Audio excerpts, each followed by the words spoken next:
Hey there, welcome to Motorcycles and Misfits. Coming to you from the Recycle Garage. Where? In sunny Santa Cruz, California. We are back with the nice weather. We are indeed. Glorious day. And it is Super Bowl Sunday. It However, is. you gave everyone chili today, so it is Super Bowl Sunday. Emma, pull my finger. No! Hey everyone, this is Liza, and in honor of the Super Bowl, I wore red for my favorite team. Which one? Actually, I'm rooting for Taylor Swift. Okay. Yeah. Go Taylor. Yes, I'm a Swiftie. No, but we are in here. I left Doug and Henry out there in the garage watching the Super Bowl.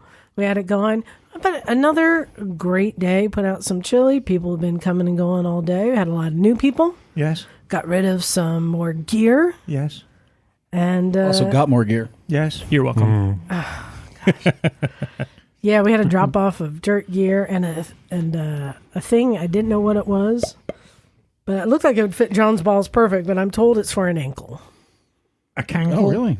It fit my balls great. I don't know what the problem is. In fact, I'm wearing it right now. Feel it. Go ahead. Oh, God almighty. Give it a We're flick. like, no, Yeah, it works. we are 3 I minutes didn't even into feel the, that. 3 minutes into the podcast, and you were already talking about toilet components. Exactly. And my balls. Well, let's get to whose balls are in the room tonight. Running the board, it's Stumpy John. I got one thing to say. Stumpy bends, but he does not break. Yeah, yep. I think that's called Peyronie's disease or something like that. You're bendy.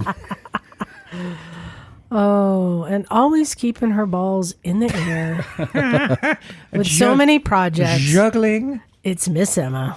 Been spending most of my life living in an Amish paradise. Yeah. Ooh, Yeah, and- Weird Al. Right on. Yeah. Oh, that's it. You know what? That's my favorite. Weird Al. I mean, there's so many good ones to choose from. I can't think of any right now. My favorite is word crimes. Yes. All right, well, That's a great tell you one. what, let's keep going around the room. Also, joining Emma on the couch, it's Josh. Crockett Josh checking in. I'm Crockett Josh. Rocket Josh. just churning my butter over here with Miss Emma on the Classy Girl Yes. couch. Happy to be here. Where's Crockett Josh come from? Crockett. That's right. Yeah. Well, you've heard of Crockett and Tubbs. This is Crockett and Josh. All right, I'm liking that. I was going to come up with a nickname. You beat me to it. Good job. I wouldn't let you do that. Good job. All right. You see what happened to me, right? Could we describe you as a crocketeer? I am a Crocketeer. I also, certain nights, the Crockett Rocket comes out. Oh, that sounds like a crock. Do you want to take my balls cover thing? No! I saw the Will you video. I stop? saw the video of the Crockett Rocket. It hit you. Oh, it did, yeah. Yeah. The Crockett I saw Rocket that. went off in your face. Yeah, I saw that. And then the man of few words Oh, across from me, it's Gilles. yes. I'm a Quebecois. Oui. Am I supposed to tell the story now or No, we'll get just it. say hello. Hello, Oh, bonjour. bonjour. Yes, There we go, there we go. Gilles is from north of the border in Quebec. He's one of our Canadian geese. That's right. We get Canadian geese every winter. Snowbird, in fact. Snowbird. A snowbird. Yes. Were you aware of that? I know the expression snowbird. Yes. Yes. That is you. We always look forward to snowbirds in the winter. And no bird. No, I don't think anyone has ever Are you called him a blushing bird. already, Bagel? But if he was, Because of my balls. No, he is. Emma, Yes. but if he was a bird, Yes. what bird would Bagel be? Oh. Booby. A blue-footed booby. Are you I a was gonna- booby, Bagel? Bagel, darling. I was going to say I'm white and nerdy. No, you're a booby. Hey, Bagel, how you doing? All right, how's it going? It's going good. So, yeah, it was a good day in the garage. Kind of a slow day. Not a lot of motivation, but then there's that moment where it just takes like one person to pull out a wrench and start working on something. Then suddenly you look around there's like 3 people, 4 people working on stuff, and then other people like handing them tools and helping and pointing stuff out, and it's like full swing. And it just happens like that. It's always fun. But John, you've been working on the little pink scooter. Buddy, yeah.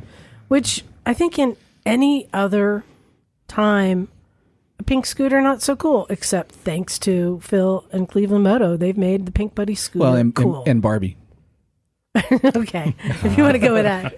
I think, in fact, no, she's got a blue scooter up there. No, there's a right there. It's a pink one. Oh yeah, Next I do. to Evil. Oh, I do have a pink. Yeah, it looks just like it too. You're right.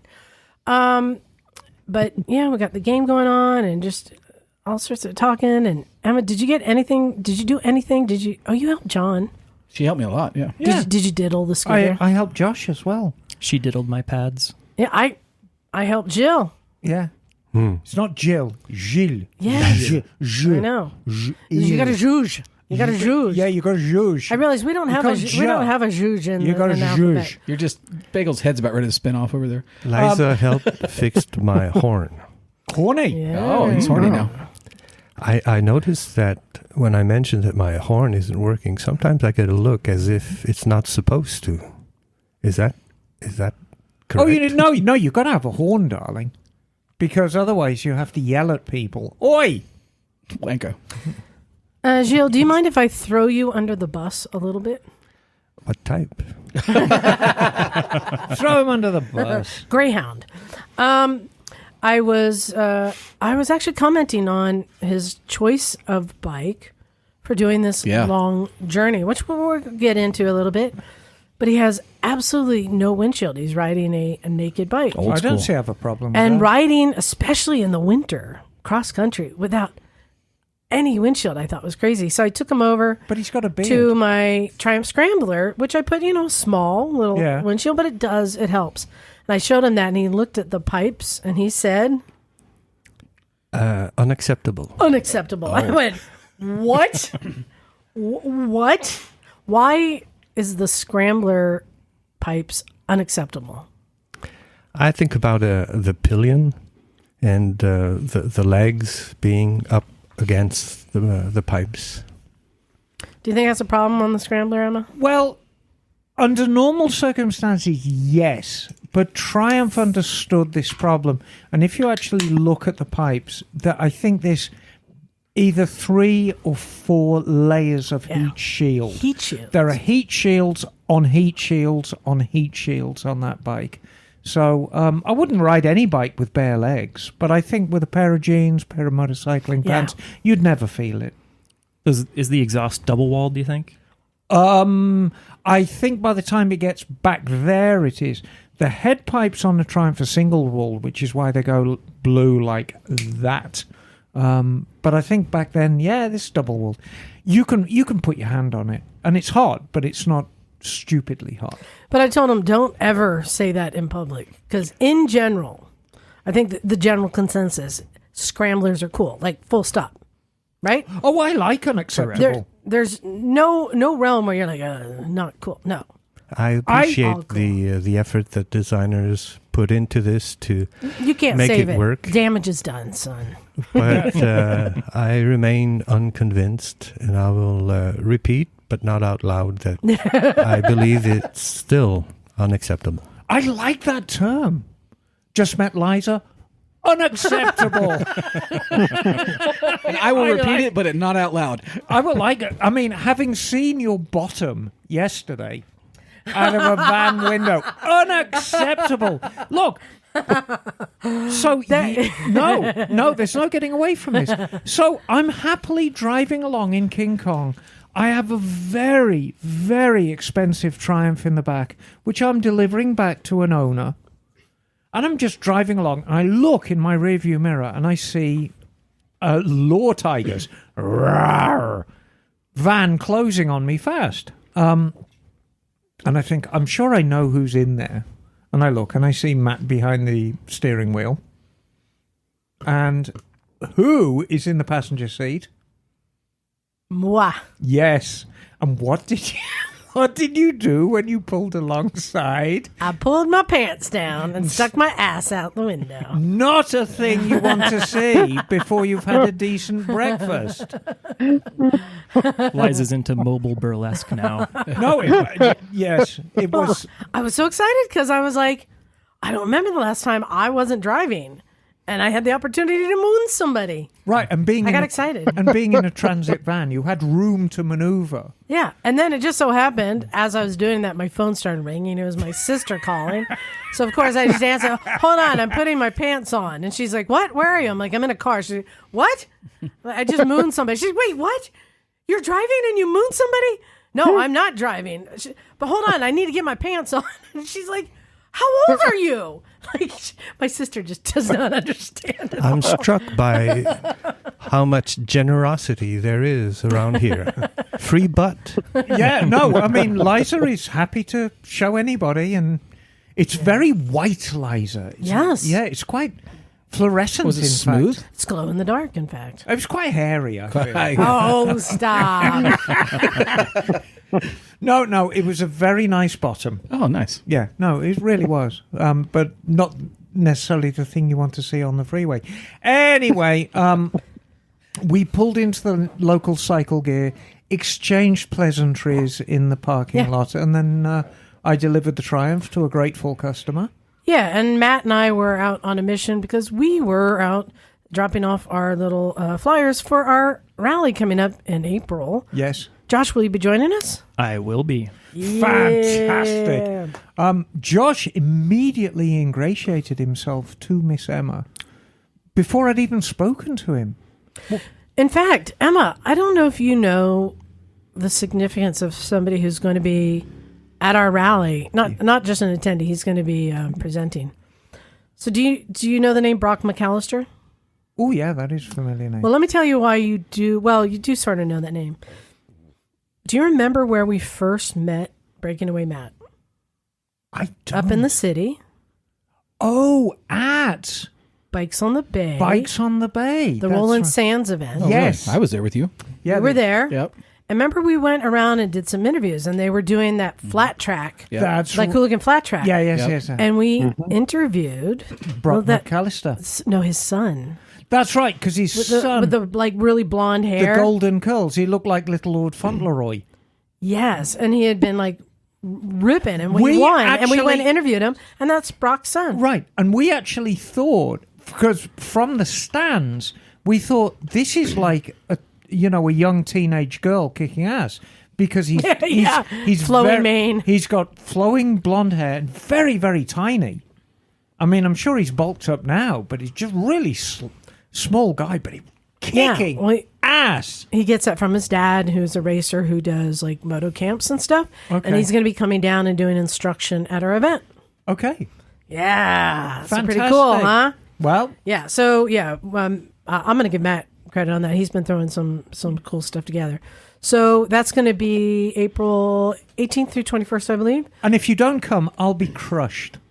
Really, honestly, I'm going to be crushed if you don't come. So I want you all to come. And, John, what else do we have on our Yeah, we got a lot calendar? coming up here. So Stumpistan, we're starting to push hard for the Stumpistan trip.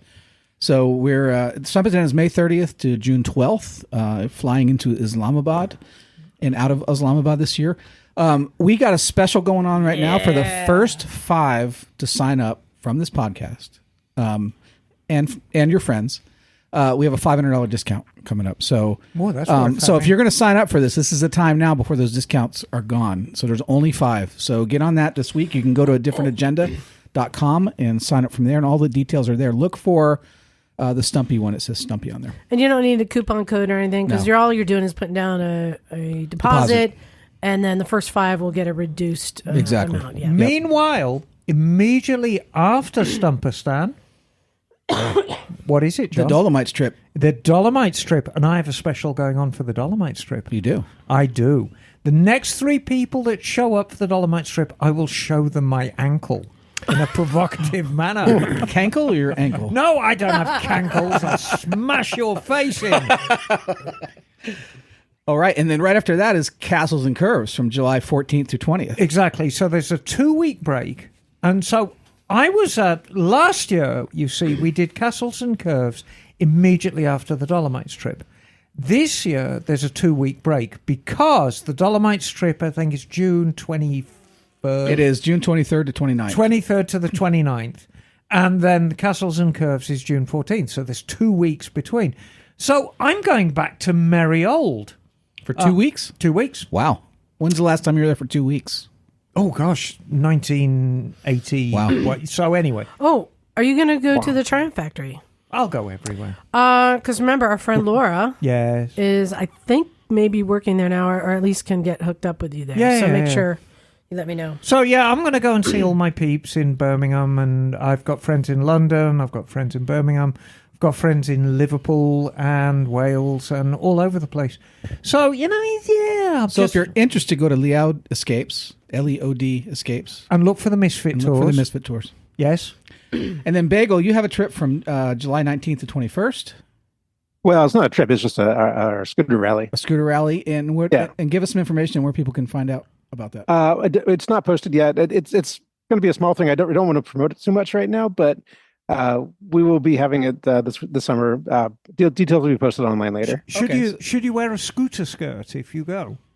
Hopefully it won't. The weather won't be too bad, so you probably won't need one. Then. Okay, very good. All right, so stay tuned for more information from Bagel on that. If he decides to promote it, And he may not, then you can't come. So. there you are. So tra-la-la. That's the end of that. And then AMA Vintage Days from July 26th through the 28th in mid-Ohio. You can go to the AMA website and get more information on that. And Chickistan is September 15th through 28th. Yeah. And you can go to a differentagenda.com for more information on that. So lots to do. Well, hang on. And What did I forget? No, we have got the the final trip in Italy. Oh God, I always forget where we're going, but it's somewhere good, and that's going to be in September. Oh, I don't know about this one yet. Oh, we were talking about it last week. Tuscany. Tuscany, that's the word. Tuscany. Ooh, hold on. I want to ask follow-up Bagel. Where the tusks come What's from. the date on that? I don't know yet. Okay. Well, I do, but I'd have to have a look at Leod Escapes. Okay, I will. Bagel, since he looked up that there are scooters available, are you interested in that? I am very seriously considering it. I am still trying to figure out my plans for the year. I'm rooting for you to go, not just because like I think it'd be cool for you to go, but I would like love to. that we pushed him into finding scooters because I think there are more scooters out there. I'll show you one of my ankles in a provocative way. And I want to see you riding next to Kat and show him what a scooter can So do. is that October 16th to the 12th? Does that sound correct? Tuscan Hill Hopper Travel Training Tour? Yes. So there you go, October 6th to 12th. 6th to the 12th. And that's in Tuscany. Cool. So, John, Yes. you went for a ride last weekend, Went for a couple. and both you and Jim were out, but you had called and said, "Yeah, I can't make it to the garage." And I was like, "Okay." And then I immediately called Jim. What did you do to John? You broke him. Well, part of it was the fact that we got back, it rained and we got back super late and I was just wasted. But yes. Well, here we have, Jim isn't here, unfortunately, to tell his side of things, but Josh is. So, Josh, you're our fact checker. Okay. Since you were there for the weekend. And I heard you did a very nice thing for the group. Yeah, I set myself on fire. Oh, that wasn't what I heard. But okay, you set yourself on fire? Yeah, so Sort of. we had a great ritual every night where we all had to come up with a novel way of setting ablaze the bonfire. And me one time. And you. The first night it was fireworks, bottle yes. rockets. That's when the Crockett rocket blew up right in Stumpy's face. That's on Instagram, so you can go see that one. And then Jim sort of cajoled me wonderfully into the idea of doing a flaming burnout to spray burning sand into a gasoline-soaked bonfire. Some of that gasoline shot up into the wheel well of my wonderful DRZ. And then I was convinced to do wheelies through the fire. Nice! Right on. And they were Why? little tiny wheelies, but it was still fun nonetheless. Yeah. So we had 6 of us in total. There were, so Josh, we had 3 listeners, Josh, Bill, and Doug were there. Dougie D. Glove. So Dougie D. Glove, that's his new nickname. So, Craig? And Craig, and then Craig, and then myself and Jim. So And again, where this were is- you? Where were we you? were out in Johnson Valley in the Mojave. Okay. We showed up on Tuesday I left on Saturday and these guys left on Sunday. Fantastic. Wonderful time. So what'd you think? So what was your favorite part of the trip? Honestly, it was just the variety of writing that you have available to you there. That's the wrong answer. Well, Your favorite part of the trip was setting fire to John's face. yeah. It was certainly my favorite. Well, and I didn't see Jim naked, which was a bit of a letdown. It was, yeah. He was wearing some thermals, Some clothes. and he was, I could see some things, but it wasn't the full Jim experience.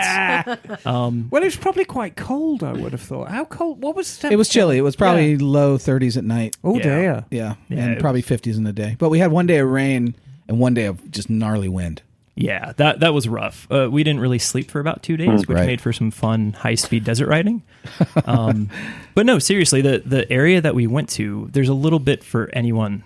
There's open desert riding through sage, where the sand is just tacky enough where you feel like you're kind of surfing through it. There's these big rock buttes that you could get up on and play around in all day. Stumpy was not having that. Nope. Right.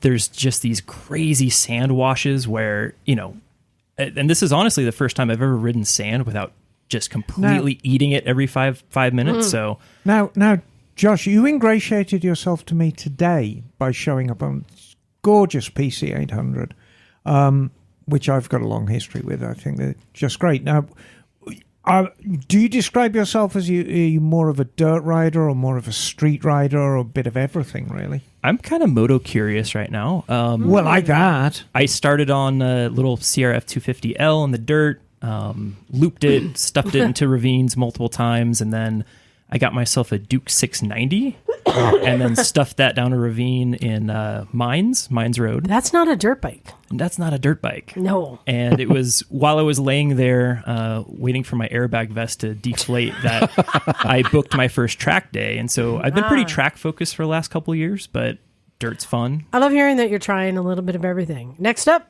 ice racing. Yeah. No, next up I think is a T7. Yeah, you talked about that. Went down to So-So Cycles in Concord. I want to give them props. Great shop. Talked to the guy for 15 minutes, and I'm trying to figure out what I can sell to afford a new T7. So that will make bike number 6. So, yeah, I mean, what's in your stable right now? You've obviously got the PC800. So I'm working on D-1, divorce minus one. Yep. It is a good formula. Do you know about that, Gilles? No. Do you know what the old formula was for the right amount of bikes? N+1. Do you know it? We revised it. It is now D-1. D equaling divorce. Fewer divorces? One less than what would get you divorced. So how do you do it for me Oh. when you get a bike for? So it's D-1, but then you get a bike for your wife. So it's D-1 Right. parentheses plus. There's some algebra thing going on there. That Yeah, we need got to figure come up with that. So, yeah, but you can, it's a changeable formula because D-1, the actual number can be changed with addition of C and F on an S and N, which would be chocolates and flowers on Saturday night. And so, it's a changeable. Oh, okay. It's more of an algorithm. But then. basically, it's an algorithm, Yeah. and you kind of can get caught in it. But the important thing is D-1. So you always stay on the right side of your sweetie. Sounds Good to me plan. like some people have a second family to satisfy their desires. Some people would that'd be need a second garage. D-1 squared. That would be. A second garage. I'm going to employ my famous BM with my partner. Back massage. Well, not bowel movement. No. Okay, good. So we had 4 days in the desert. I think Hang on. He hadn't finished telling us what's what in he's your stable? riding. Okay, quick stable. My nicest bike is a KTM 200 XCW. Okay. That's the nicest Bought bike. in Texas. I only bought it because California said I couldn't have a 2-stroke. And then I said, screw you, I want one. You can have a 2-stroke. I've got my Desert Banana, the DRZ 400S, a super clapped out SV650 track bike. I've got the PC 800, and then I got my free bike. Emma's favorite. My free bike, it's a Katana 600. Also a great wow. So bike. it sat for 10 years, Wow. and I was emptying water out of the oil pan and I just did an iron butt on it in September. Oh, that's great. Yeah. Wow. So I want to do an iron butt. I think You should do an iron, but you would have to get a tire first.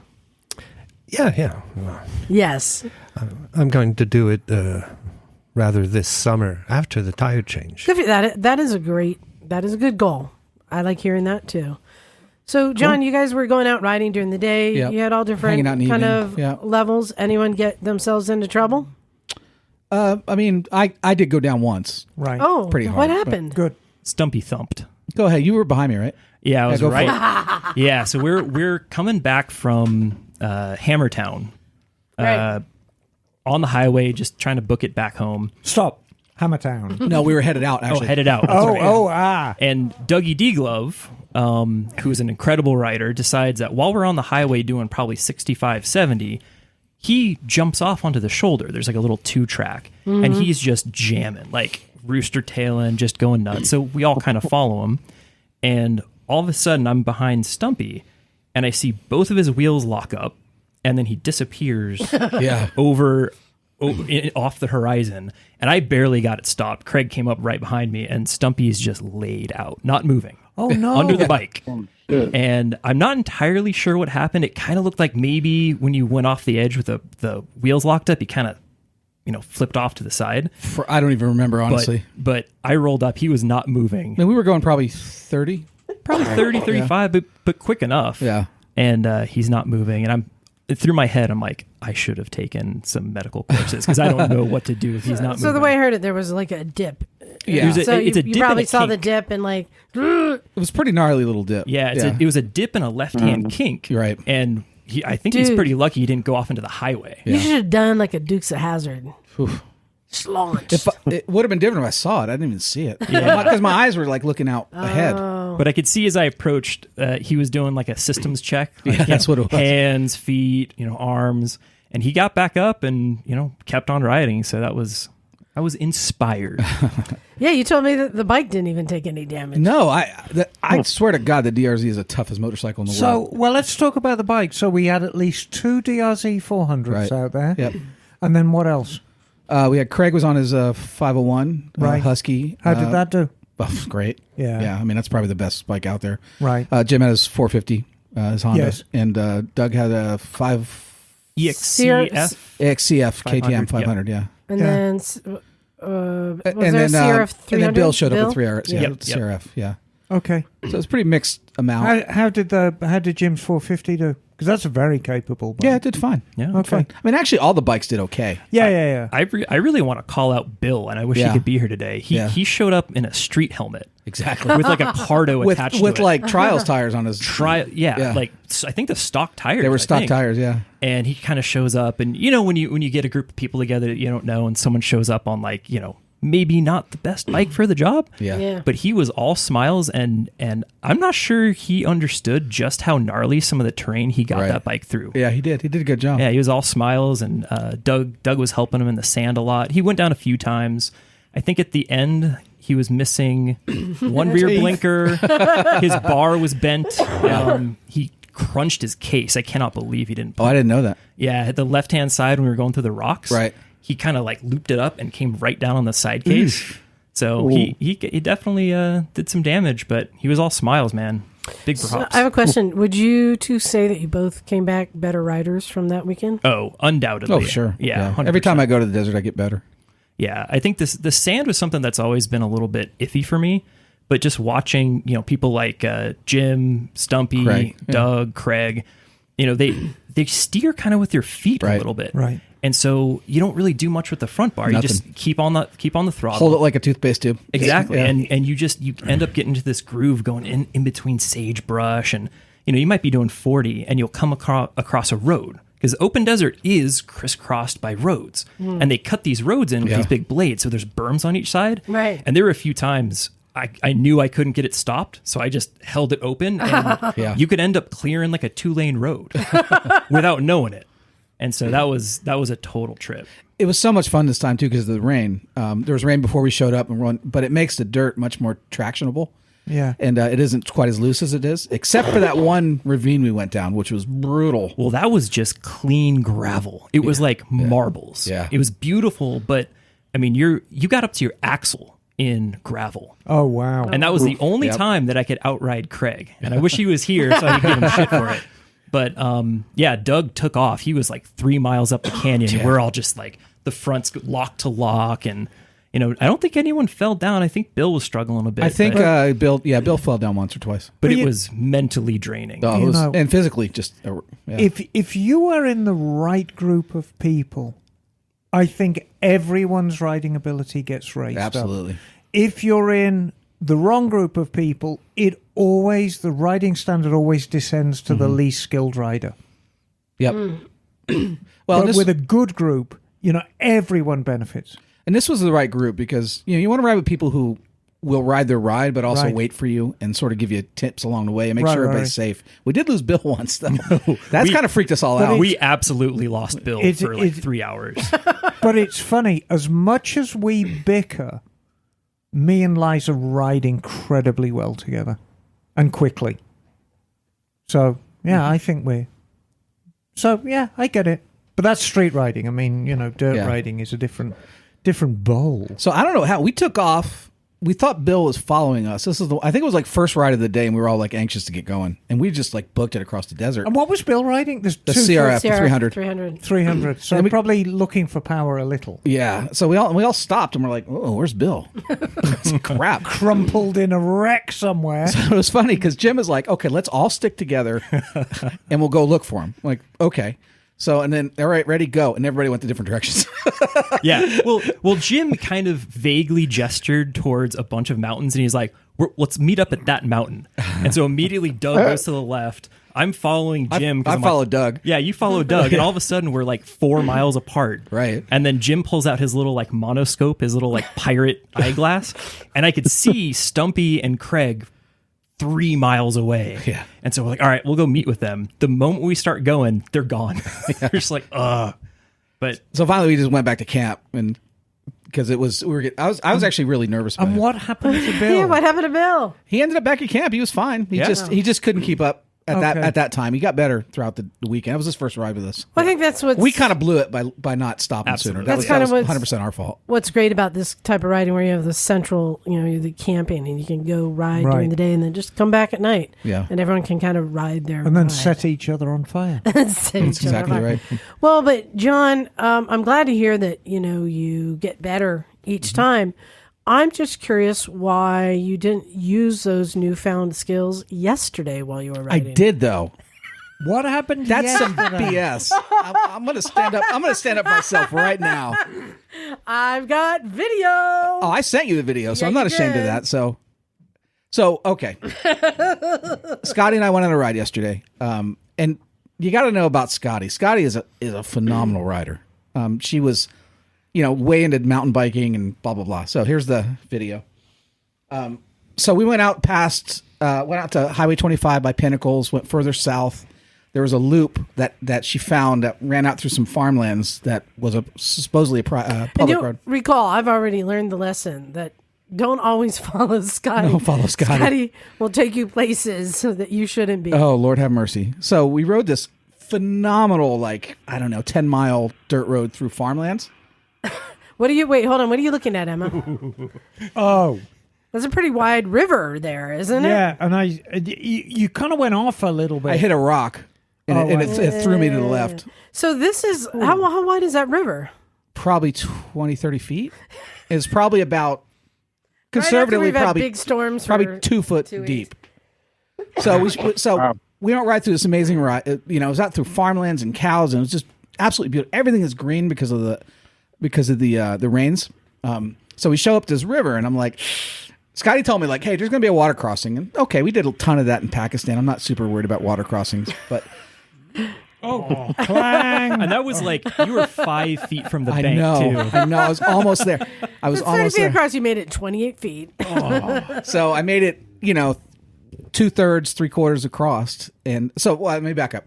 So we're standing there. I'm thinking, this thing's moving fast. I mean, there's recent rains. It wasn't a puddle or a creek or a little creek. It was almost a river. Also, you were going fast enough that the water raised up over your head. Yeah, but you don't want to go slow and cross the river. So I watched Scotty. We got off. We walked around. We looked at potential lines. And she took off and blasted through because it's Scotty. And she got up to the other side. And I'm like, okay, fine.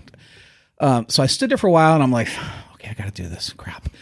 And so I gassed it, and I did okay. I got about 3/4 through it, and then I hit some kind of a rock because I think I took a slightly up to the left. And I asked Scotty, what did I do wrong? And she's like, you didn't do anything wrong. So, you hit a rock. I hit a rock, but I couldn't see anything because she told me you hit a rock. It bounced you to the left into a deep, into a thing. So depression. So it ended up being, it didn't get over the pipe, but it got up to probably where the carburetor was. So I was a little nervous about that. Ooh, so Jim killed a bike that way. Yeah. So we tried to start it there, which probably wasn't a great idea, but it wouldn't start. So we finally just literally had to drag it out of the creek and up the bank.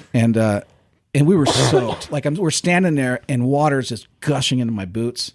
And it was just, it was horrible. And it's cold. It's like 50 degrees. So I'm like, ugh. So we finally got it up, and I'm like, I'm stuck here. And I told Scotty, like, Emma's closest. So my emergency out is calling Emma with King Kong to come and get me. And so we drug it up to the top, and I left it for a while. And it freaking KLR started. That sucker started. Oh, so you were on the KLR? Yeah. Okay. I'm telling you, that thing, it's amazing. So other bikes probably wouldn't have started. But okay. Would you like to know what would happen if you called Emma on a Saturday for record service? I would like to think that you would come with bells on and a bow. Sure. Sure I would. Well, John, and then what happened? So that was... I wouldn't call that the water crossing my fault necessarily. I think I did everything basically right, but it's just treacherous crossing water like that. I see. We headed out. Don't give me that look. We headed out. We finally hit asphalt, and it was a 1-lane road kind of out towards Highway 25. And Scotty was probably, I don't know, half a mile ahead of me. Scotty's fast. Scotty's very fast, and I knew I'm not trying to keep up with her. So there was the road came to a slight left. And I'm messing along, and Scotty must have taken the right side lane, which was clear. I took more of an inside line, and as soon as I got into the curve, it's like, boop, everything goes out. Oh, damn. Now, hold on, John. Scotty did not see me crash. So. Scotty described to me the road condition. Okay. That there was a road, that one side was clear pavement, and the other side was mud, and that you took the mud path. I didn't see the mud. There it is. You took the brown line. I took the brown line, and my pants showed it. So, but I went down hard. Actually, that was probably the one I scared myself the most with, because it was the bike ended up. I went off. The bike ended up twirling around, and it planted into the side of the road into the mud. And I could not lift it. It was just caked up, and I'm just like, and it took Scotty like 10 minutes to get back. So now I'm thinking maybe Scotty went down too. We're both screwed. So finally she came back around, and it took every bit of both of us to get that thing off the ground because there's so much mud stuck in there. So dug all the mud out and everything. We were soaking wet already. I had water in my shoes. It was just like, ugh. This is adventure riding, what it's supposed to be. Yeah, I was going to say motorcycling's fun, right? Exactly. Yeah. And I'd do it all again tomorrow if I could. But freaking KLR, man. Sucker started right up. Nothing happened to it. No scratches. Everything was great. So I dodged a bullet there. Well, hopefully you learned more lessons yesterday, and are you even better rider now? So 2 thumps in less than 2 2 weeks. thumps. That's pretty good. Yeah. So for different reasons. But we were talking about something, John. I can see after the conversation we had earlier, why you are finding it a hard decision. John's got too many bikes, don't you, darling? I do, yeah. Oh, right. And because the thing that happened to our house last year, I don't have the space in a garage anymore. Right.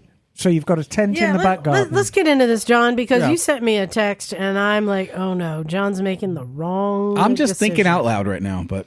So tell us what your So here's my problem. So it's a great problem. I have too many bikes. So I don't have a garage, so everything's in a tent similar to what we have and here. We can blame the Pink Buddy scooter for this problem. No, the Harley was another issue too. Yeah. So what happened was, I inherited my dad's Harley that's in Florida. and now we've got the pink scooter. That's going to be my wife's. So that puts me at 6, I think. Part of the problem is freaking every other month I'm paying registration, which is brutal. I'm carrying insurance for all 6. And I don't really have the Bergman is actually under a motorcycle cover outside because I just have no more space. So I'm starting to think like I got to call the herd because what am I plus I'm in a rental now and I don't know if I can just store a bunch of motorcycles in the front yard at a rental. So I'm trying to figure out what to do. And I'm thinking, well, maybe I sell the Triumph and maybe I sell a DRZ and buy a newer dual sport bike and then get the Harley back from Florida. So I have a street bike. Then I've got a newer, dual sport and then I could probably accommodate everything, but I need to figure out something. So yeah. You told me you're thinking of selling the Triumph, the 800, 800 Tiger, yeah. and the DRZ, and to get a dual sport. And I said, no. You're making the wrong decision. I don't want to sell my dad's Harley. I just there's emotional attachment there. The KLR, that thing, it's never let me down. I just have a hard time letting go of that. And then, what else am I going to get rid of? I'm not going to get rid of the Bergman because I use it around town. I can't sell the wife's scooter. So I'm kind of stuck right now. Sell the KLR and keep the Tiger and the DRZ. So you have your road bike and your dirt bike. Problem I have with that is like when we went out yesterday, it was a perfect KLR ride. It was a true dual sport ride with highway. We were going 70, 80, and then we got out to that. So I don't have any other bike that would do that. I can answer this one well. Okay. So there's different types of rides, different types of bikes that would be perfect for it. What percentage of rides do you do that would call for a dirt bike? What percentage of rides do you call for a larger displacement road bike? What percentage call for a mid-size dual sport? I think that for all the riding that we do, we all have big leader bikes. You need a big bike. You need a bike. We're talking about riding down to LA. Right. You need a bike that can travel. You maybe even like riding to Ohio, right? For vintage. I rode a KLR to South Dakota and it was fine. You're not going to ride that KLR when everyone else is riding leader bikes, is what I'm saying. You want a bike that's matched with what everyone else is riding. Because when me and Liza go down to LA, so we say that, but we haven't done this in years. But we're doing it. But we're cruising at 95, 100. That's our cruising speed. Sure. And you need a bit. So tell me where you're going to go, and I'll meet you there. Keep up, otherwise you'll be like Bill. Don't be like Bill. I don't know. I got to figure something out. Right. The KLR is a good backup bike for all the other things, but if you need to get rid of a backup bike. Well, the other thing is I use a KLR a lot for commuting. But also, hold on. You said you want to get a dual sport. That's what your DRZ is. It's a dual sport. But for example, yesterday, I couldn't have ridden the DRZ all the way to where we were going. What do you mean you want a dual sport? You have a DRZ. I'm trying to think about what I can sell to make some money to get what I want. Yes. Well, my suggestion is get rid of the Tiger and the KLR and replace it with a T7. T7's always the answer. That doesn't help these guys wanting to go to LA at 90. It'll do. I rented one when I was in Coda last year on Twisted Road. Mm-hmm. That thing would hold 85, 90, no problem. It's a sail and it's tall. That's the other problem there. It'll do. It's got the MT-07 engine, that CP2. Tra-la-la. I mean, the other thing that kind of breaks my heart is the DRZ is actually sorted out now mechanically. Why don't you sell all your bikes and buy a Kia? A Sophia or a Soul? A Sophia. That's the best idea I've heard all day. Yeah, sell all of your bikes and just relinquish any interest in motorcycling at all. I mean, it's a first world problem for sure, but I don't know. Hold on. Yeah. Is this an intervention? No. Sort of. No, hold on. I believe in having, my personal rule is every bike has to have a distinct purpose or function. You don't want to have too much overlap, otherwise it's a waste. We've already said that your three main bikes do have distinct different purposes. Why can't the scooters live under covers? Those are the ones you go out, pull the cover off. Also, both of those are older, kind of not pristine bikes to begin with. Why can't they live under a cover? I got to figure out where to stuff the Harley. So. I'm kind of reading between the lines. I don't think real estate is a problem. I don't think that keeping motorcycles at a rental is a problem. I'll tell you what I think is the problem. Yeah. He's irked at having to pay all the registration. That's the problem. Well, I mean, there's some there's some legitimacy to that. I mean, it's No, I know I'm not a that. rich man, and that just adds up. You're right, it adds up. And the insurance too. Yeah. Okay. No, all right, you're rich all in right. spirit, John. I've got this one, John. I'm going to turn around and say, you know what? You're right. Sell the Tiger and sell the DRZ. Mm-hmm. Keep the KLR, and then just see what your needs are.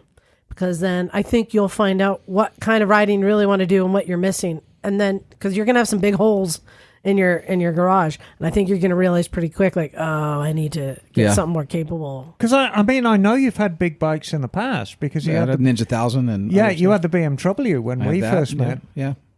I know. So go ahead and sell them, and then see what your needs are, and then that just opens up. And let me say, I like all those bikes. I mean, I really like the Tiger. Can I give you one more and I really suggestion? like the DRZ. Sell the Tiger and the KLR and get a Moto Guzzi V85 TT in the red, white, and blue so I can ride it time to time. That's actually not a bad idea. I like the red and yellow. Or something like that. I like the McDonald's livery. Yeah, the McDonald's livery. Yes. Yeah, I think that's probably going to be in my price range, though. Yeah, I think you may be able to find a bike that does. I've got this does it all. vision of John riding a V85 TT in McDonald's colours, dressed Like Ronald McDonald. Well, no, I would do that. I want to for a Oh, second. Mayor McCheese. I want to. Who's the Hamburglar? Yeah, Hamburglar. I see Jim as a Hamburglar. Yeah, well, no, exactly. Or burgles. Grimace. Yeah. He's the grimace more. Isn't he? Oh, but Liza would be the grimace. You're the grimace, dude. Trust me. I'd rather be the grimace than Ronald McDonald. I want to talk for a second about Gilles and his choice of bike. Because one of the things I said is, dude, you're on the wrong bike. I don't agree. Agreed. Well, but there's more information there. And what I find interesting, so you started out in Quebec, and you've been riding, you rode down to Key West. Yes. Whoa. Right? I took the course in September. Yeah, he's a new rider. I bought the bike in October.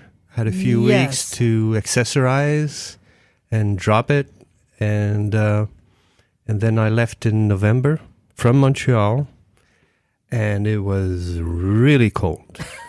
And I did some test rides. What do you call these things? The hippo hands? Hippo hands, yes. Yeah, he's got the hippo hands. Those are very important. You have things that... Heated grips. We have. You showed me these plastic covers. Oh, yeah, we just put the wind deflectors, on Wind our bikes. deflectors. Oh, that's not much for my needs. That and heated grips. Well, Yeah. But that's what I found interesting is that this is your first bike. You just learned how to ride. You buy a bike, hop on, and now how long are you out on the road for? What's your plan?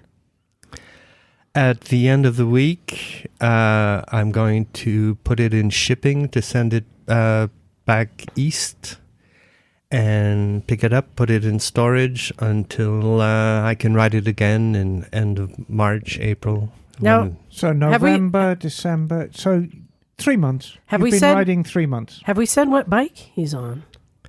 Kawasaki W800. That's When you That's factor great. in, so Liza, when you factor in that Gilles is a new rider, Yeah, so as a I new think, rider, I think it's a perfect bike. it is a good bike for a new rider to take on a big trip. But in the winter and coming from up north, it doesn't have enough creature comforts. That's why I said no windshield. Right. It'd be nice to have a fairing to hide behind. Yeah, some the stuff. windshield would only have helped with fatigue. It wouldn't have helped with the cold Yes, because it does. I was very well suited up. I had multiple layers, and my final layer was a full rain suit. So no wind coming up.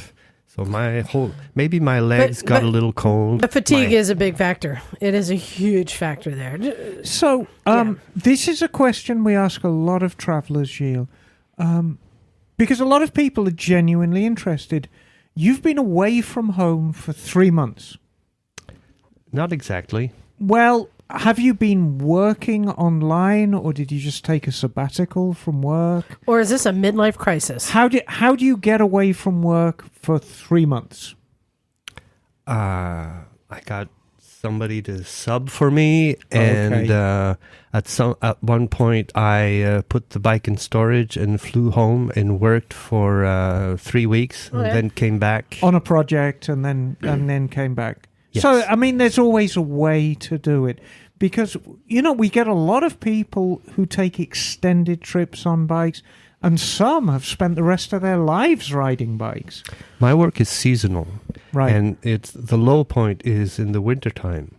Oh, are you a good humor man? That's ice cream. Seemed obvious to me, no? No. Okay. Well, the John is the bad humor man. when you fall, what did I do? Why me? when you fall Yeah. off bikes, John. Why you always pick on me, Emma? Because I love you. So you have a seasonal job so that you were able to do this trip. But I have the big question, because you're not young. Can I ask how old you are? 57. 57. Oh, he's a and whippersnapper, that guy. You decide to learn how to ride a bike and do a trip. What started this? Why? How did you get this idea? I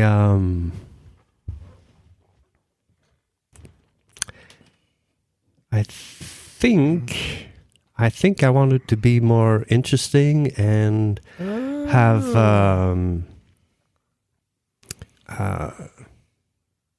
do something that interests me. Adventure called. And just say it. Chicks love motorcycles. Adventure called. I like that. Well, And I think all of us reach a point in our lives, Gilles, where you say, is this it? Is this everything? And perhaps something is missing. And you think, well, there has to be something else. And people choose a lot of things, and people choose a lot of stupid things, and people choose a lot of smart things, like riding motorbikes. I got into a mode of eagerly identifying areas of interest in my life and aiming for them and investing energy and making decisions quickly. Good. Not knowing exactly what's going on, what's going to happen, and I saw a bike and I thought it was beautiful.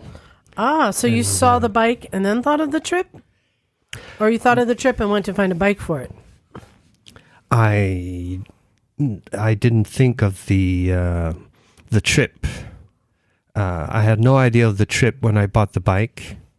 After buying the bike, I was also looking into skydiving, and my local skydiving company was offering a deal where you go down to Florida to do the course. So I was planning to take the bike to Florida to take the course, the skydiving course, and then store the bike and come back home or something like that. So going down to Florida, I started working it out. And then the skydiving thing fell through. It was canceled. Oh. But I had all these plans in my head. And I said, well, okay, let's go ahead with that. And so I just set out at the end of November, thinking at least, well, I'm going to Florida. And then when I got to Florida, well, how about I just keep going? And I kept going. I like that. So it's really quite spontaneous. That is lovely. Now, this was a new bike, and are you mechanically skilled? A little. Okay. I'm a mechanical engineer. Okay. And I work most of the time as a mechanic, but not on engine, heavy machinery, electronics. So you're familiar with tools and figuring out how things work. Yes. So have you had any problems? Because I don't think most people, I don't think people think of the W800 as a touring bike. How has it been holding up? Has there been any issues? While I was in Montreal, having just bought the bike, I went on practice runs. And on one of these runs, I setting out from stop, I put in a little too much power, and I was turning at the same time, and I slipped. Yep. And it wasn't a big deal, but it was enough to break. The one of my handles, Right. The levers. levers. Yes. One of my levers Oh, no, the perch. got. Not the lever, the perch broke. Okay. Yes. So the lever touched the asphalt, and that forced it to break the perch. Yes. And so I went on the internet, and I found out that there are levers with an extra articulation. Yeah, like Yes. the CRG levers that hinge up. And so that's one of the modifications that I managed to achieve before leaving Montreal. And I thought that was prudent because I don't want to get stuck again. No, of course not. So I installed it, but in doing so, I misadjusted the cable for the clutch. Oh. And when I got to Baltimore, I was in stop and go, very slow traffic for like 15 minutes. And when I got out of it, the clutch was practically finished. And I managed to get it to a repair shop, a dealership. And they figured out that my cable was misadjusted. And just adjusting the cable got me back practically all my clutch. And so, I thought, I hope this lasts for the rest of my trip. But by the time I got to Texas, the clutch eventually completely died.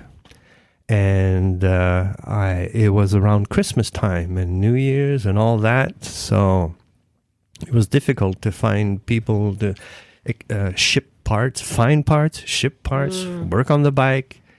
It was really hard. And I had a week there in Texas. And I put I'm my... sorry. I put Hey, there's a good barbecue there. Depends on where you're at. in Corpus Christi. Yeah. Okay. Barbecue Yeah, clutch I've been too. there. Yeah. And I, as soon as I found someone to order the parts and I found someone to install the parts, and I said, okay, all I got to do is wait. And I said, I'm not waiting here. So I got on a plane and I went to Vegas. There you go. And I rented a bike. And I went to the around Vegas Yeah. is a wonderful, very wonderful places Yeah, to ride right. on bikes, mountains and parks and the dam. What did you rent? Yamaha FJ9, Oh, that's a Ooh. good bike. All yeah. right. and I really appreciated the difference with the W800. Right. Now that would be the right bike to Yes. tour. Yeah, on. what made you choose a W800? It's a beautiful bike. It's Beautiful. That's why. There you go. So let's talk a little bit about the W800 because some of our I think a listeners lot of people won't know what it is. they won't know what it is. So the W800 is a retro style model from Kawasaki, which was styled basically as a dead copy of the W650 from 2000, Right. which was styled after the Kawasaki W2 of the mid 60s, which was a copy of a BSA A10. Right. So, that's the lineage. It's a bevel gear and all that, right? Well, here's we come to the clever stuff. From a visual standpoint, the W800's got a great deal of appeal to a 57-year-old gentleman.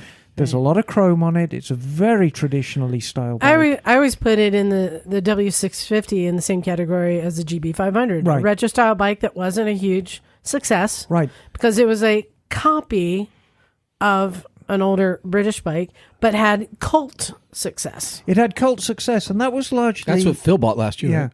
Yeah, and that's why I was really surprised when they came out with the W800. I'm like, whoa. But from a mechanical standpoint, it's a very, very interesting bike. And something of an ego trip from Kawasaki because, Kawasaki, I've said this many times before and I'll say it again. Of the 4 Japanese manufacturers, Kawasaki is the Datsun of the motorcycle world. Like a Datsun, it's quick, quite cheaply made, not always in the best possible taste, but fun on a bun. And that's what Kawasaki's are. Let the good times roll. Right. And they really live it. And yet, here's this slightly conservatively styled retro bike with a bevel drive camshaft. And it's like, wait a minute, where did this come from?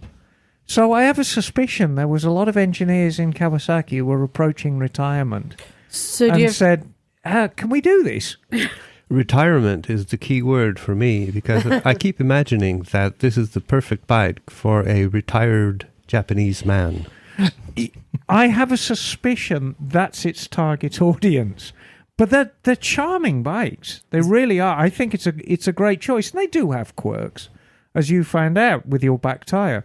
It's got a very unusually sized rear tire. Yeah, so let's talk about that for a second, because Gilles asked you to check out the tire, see how it looked.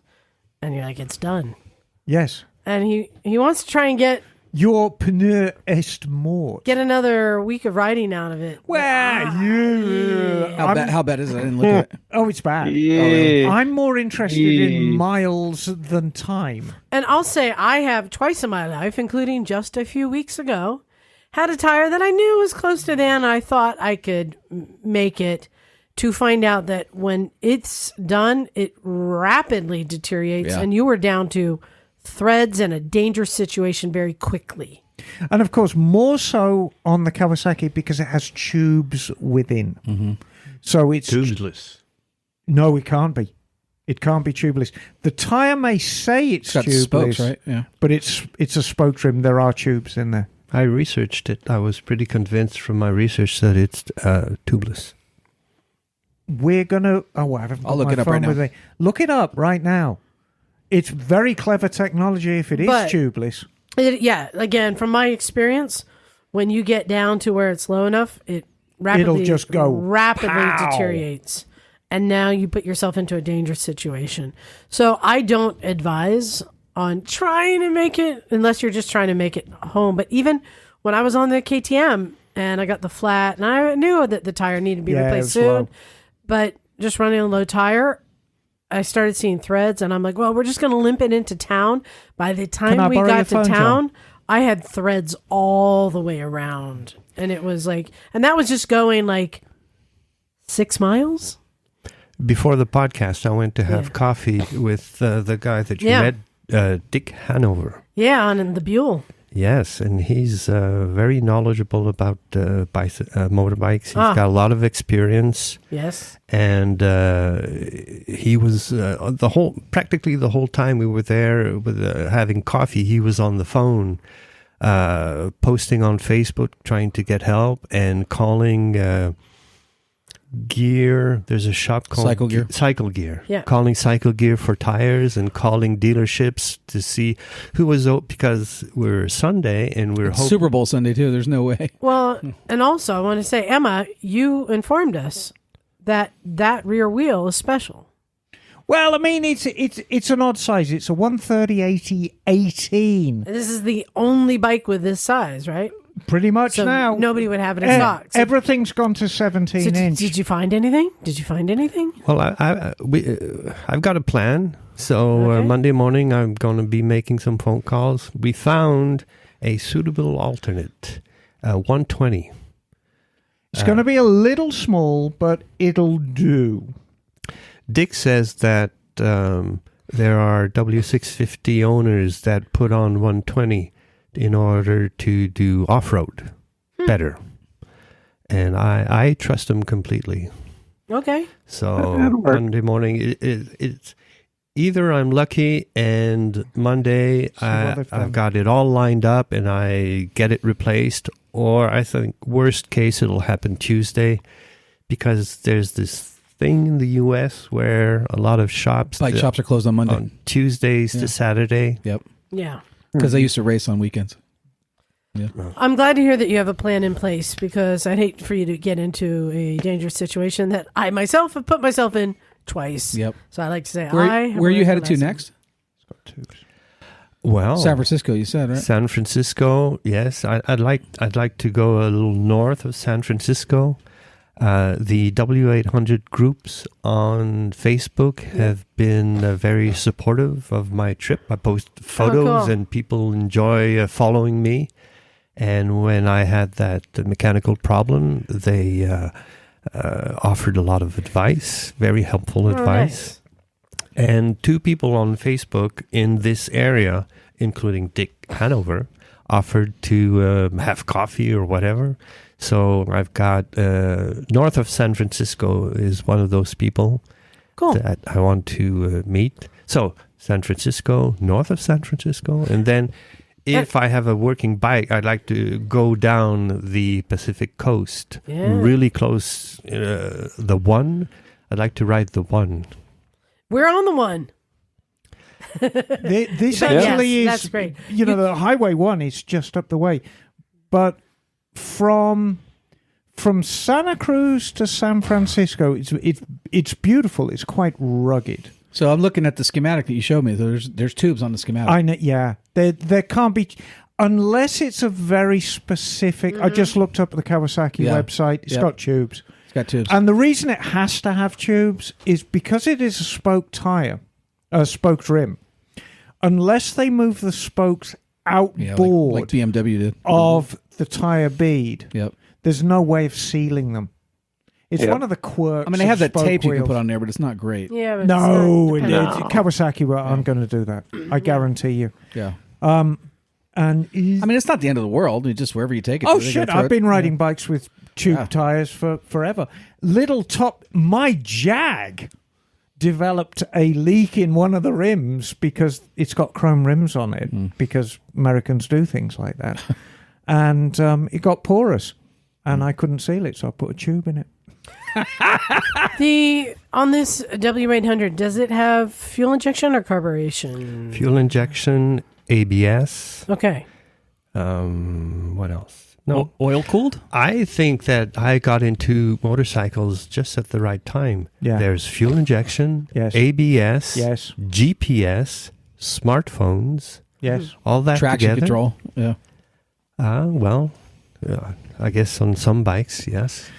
Technology is really helping. Yeah. Certainly people who are just starting out in the hobby, and you can elevate yourself into being a good rider by using the technology very, very early on. But I agree with you, because bikes now, they're very, very clever. And they really are fun to ride.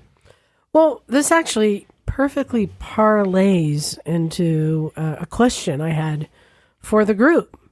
And, considering that this W800 is technically it's an upgrade from the old W650. Well, it's got fuel injection. Fuel injection, right. They had to go to 800 because the new fuel and anti-pollution regulations in Europe, Euro 5, in order to keep the same horsepower, they had to raise the Displacement.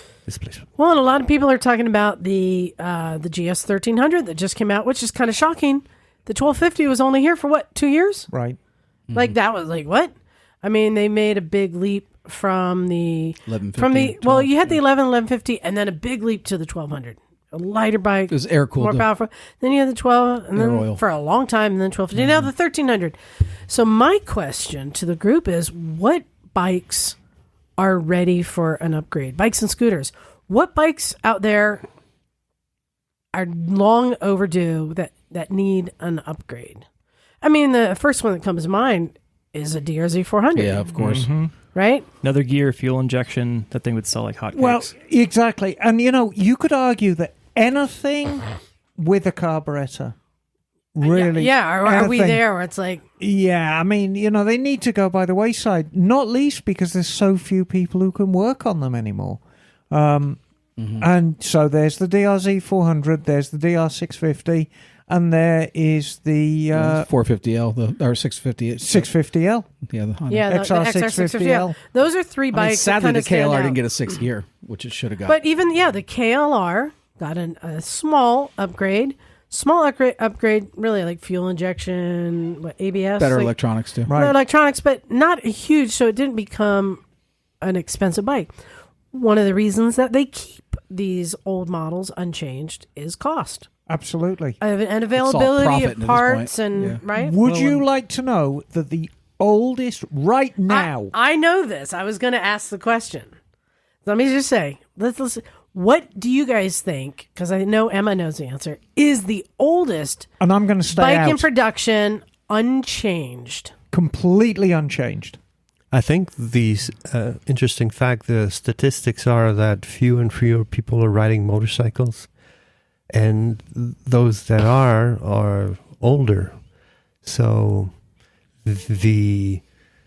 that's what the bikes we're getting today. So- more expensive. And you may not have as much knowledge as all the bikes, but John, you want to take a shot? What is the XR650? good guess? That's been around a long what I was time. thinking. A long time. 88 or something, Yeah. 87? Well, I mean, it was XR600 and then it becomes 650. That is not the longest. Can you guys think of anything longer? PW50?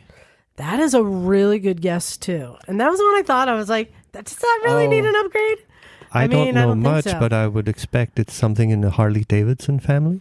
No, Harley Davidson is always doing upgrades. And they change, they do a lot of arbitrary changes. You know, Harley Davidson are great at having 2 or 3 basic platforms and making tons of different stuff out of it. And you'll get people, you know, oh, I'm really proud, you know, I've got a switchback and I've got this and I've got this. And it's basically, they're all either Softails, Dynos or Sportsters. Is it the?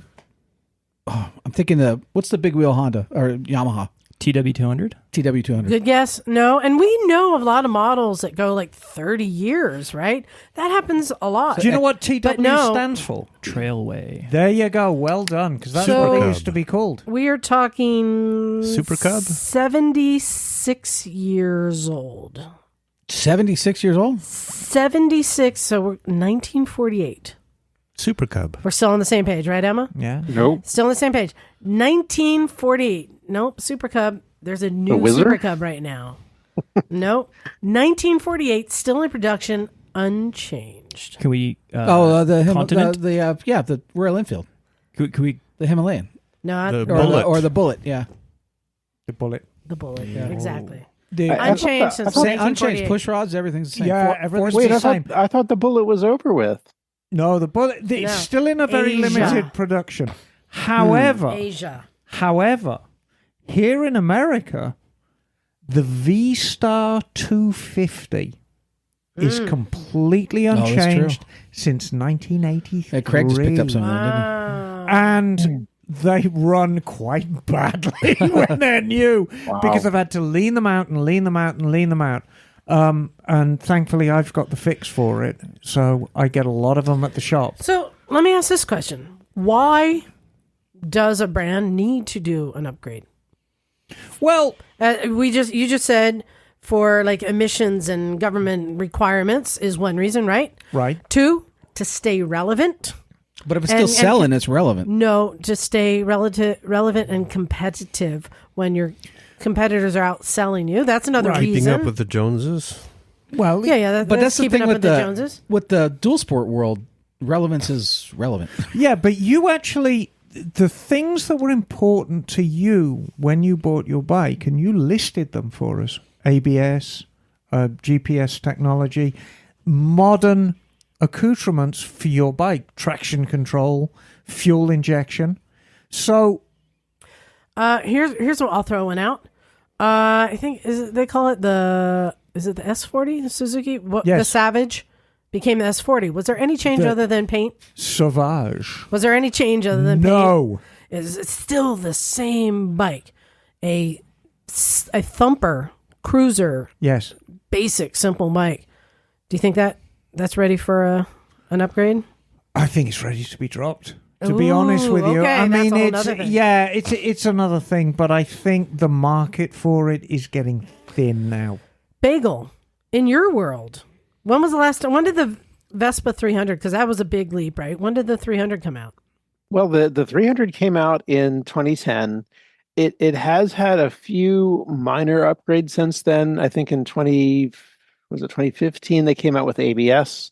model, and then in 2018 or 2019 they came out with the HPE version.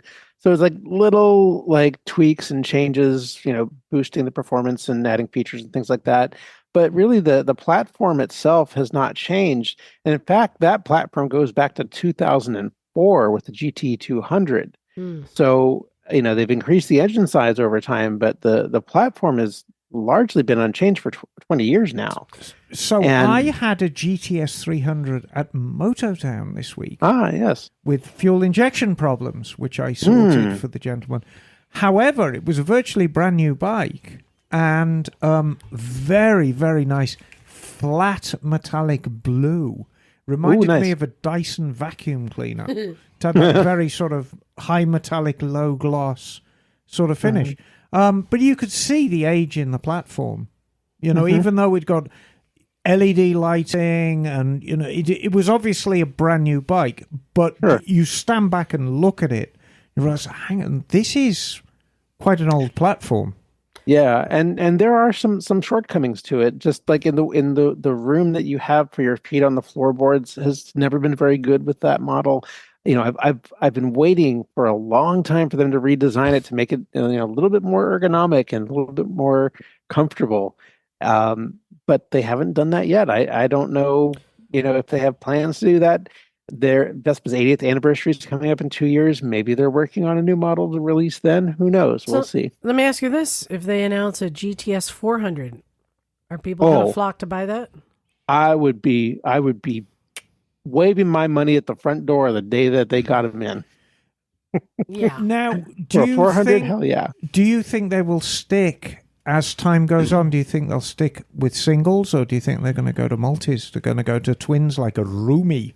Well, here's the thing that I'm really kind of disappointed that Vespa has not done more with electrics.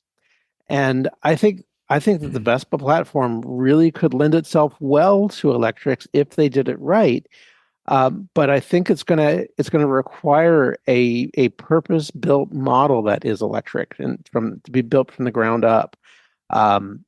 I don't have any knowledge about what they're doing behind the scenes or what they're working on, but I would hope that they're working on something like that, because I really think that if Vespa could build a full-size scooter model that's electric, that could do electric touring, I think that would sell like hotcakes. Cool. Well, I'm gonna go out and say, and I'll ask each of you if you can nominate a bike and why.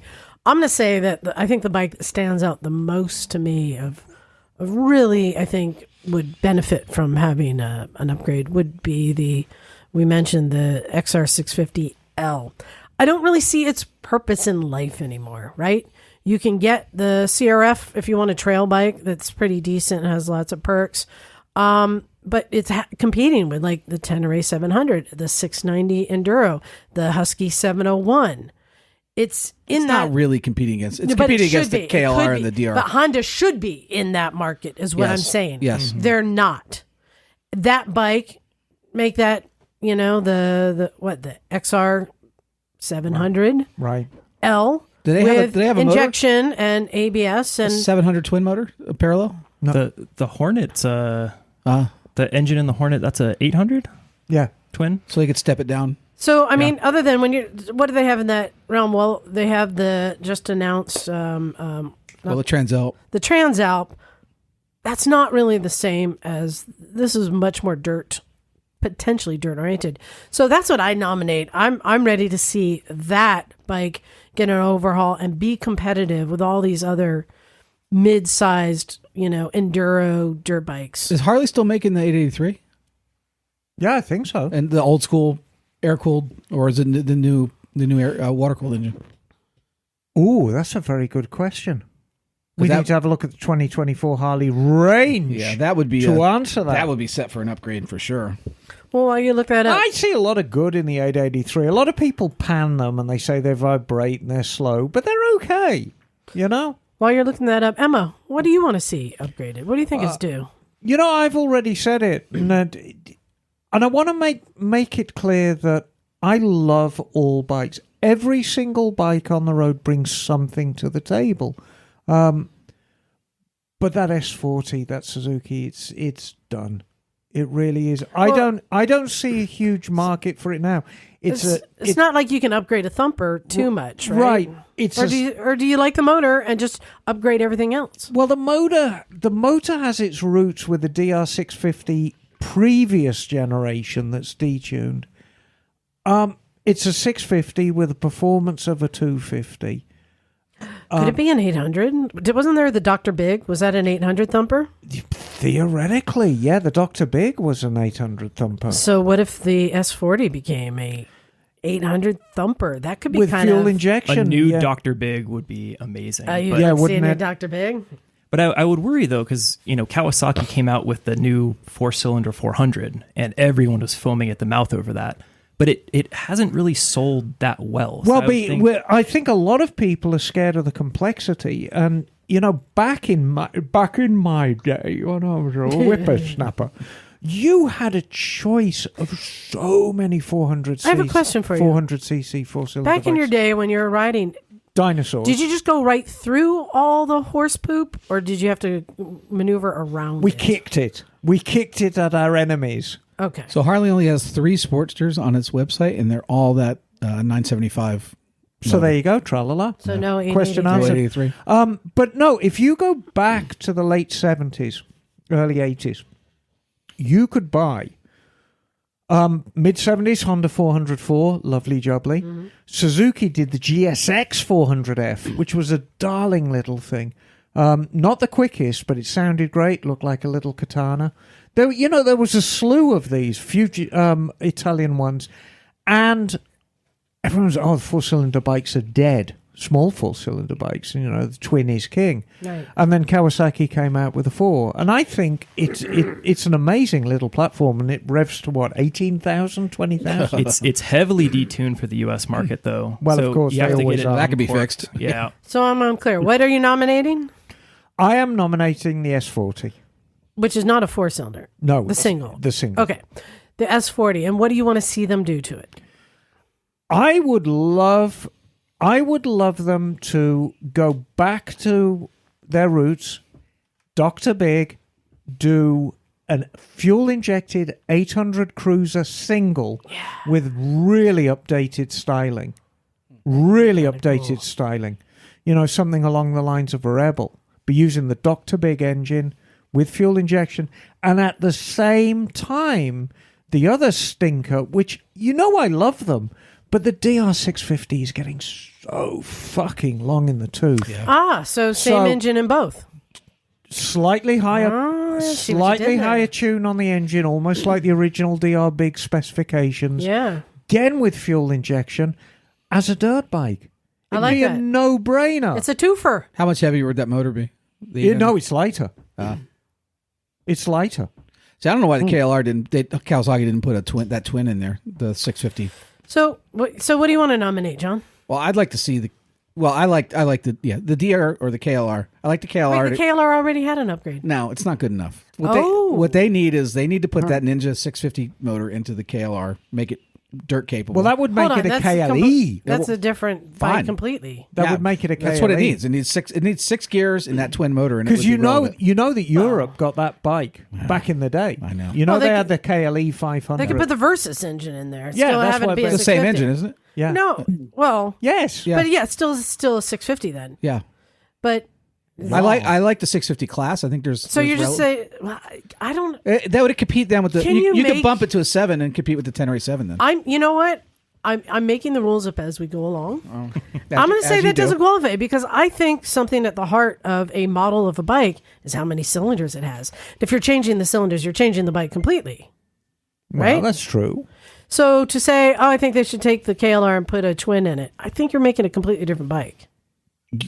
Well, maybe the KLR needs to go by the wayside. I love the KLR. And Gilles actually is a perfect example of knowing that. KLR's great. It's 30 years old. Well, hold on. What engine is in the W800? Twin cylinder. But it's different from everything else. It's heavy though, right? Do you think that would be a good bike, a good engine No. to throw into? No, I don't think it's that kind of engine. No, it's not. No, I don't think it's that kind of engine. It's a great engine for what its Yeah, purpose exactly. is. It's a quirky, little mechanically sophisticated, very quiet running, very smooth running. It's just a charming little engine, but it ain't a powerhouse. So here, What am I missing here? Doesn't Kawasaki have a a small adventure bike that would be a no, twin? they have the KLX. No, they don't. The Versus is the closest. That's not a real adventure No, bike. it's not. That's what I'm saying. They really need something. They could adapt that motor into an adventure bike, which doesn't make sense why they haven't done that I don't yet. know why they don't. Hold on. What is Kawasaki's adventure bike? It's the Versus. That is not an adventure bike. That's what I'm saying. Yeah. They even sort of market it that way, which is odd, not. but it's totally not. So the KLR is the only Kawasaki adventure bike? Right now, yeah. Whoa. Big hole in their lineup. And they don't have. So you go from the KLX 300 to the KLR, and that's it. There's no 450 street legal. There's nothing. I mean, so they really need to fill some holes there.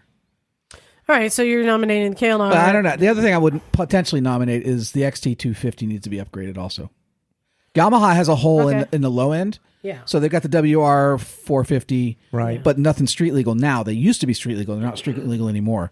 So they got a hole in the dual sport kind of world also. All right. And the XT250 is a charming little bike. It is. But it's woefully underpowered. Yeah, they need to just do what they did to the KLX 300 to it. Just upgrade it. Make it a little more powerful, a little taller, and a little more capable.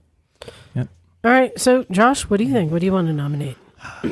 Mine doesn't make a lot of sense because I think it's that based sounds great. Let's mostly rip it on apart. nostalgia. But All right. Those are the best kind. As someone who loves going to the track, it kills me that Gixxer 750s are completely unchanged.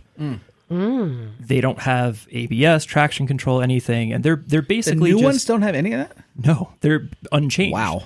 And Since 2013, I believe. 2012, 2013, yeah. Yeah. And Wow. And to me, that bike should be a point of pride for Suzuki because the GSX R 750 kind of opened the floodgates for the did. sport bike world, right? Oh, no, the world changed. When the Gixxer 750 came Yeah. out, It did, yep. it changed the world. So to me, I wish Suzuki would put on their big boy pants and get some pride in their product and update it.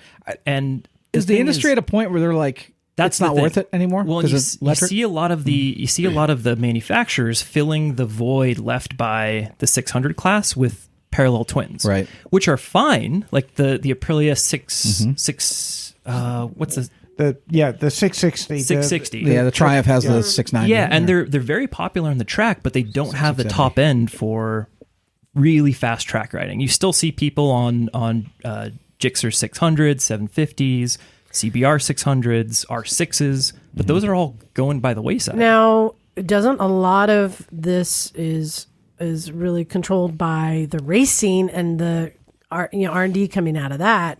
So they're not racing the 750s, right? No, but they're racing the 600s, the super sports. Right. And So broadly, I'd like to just see the 600 class updated, but with emissions, those really small four-cylinder engines are really hard to get to pass emissions. That is true. Which is why they're going to, twins, because there's a bigger combustion chamber. They can better control heat.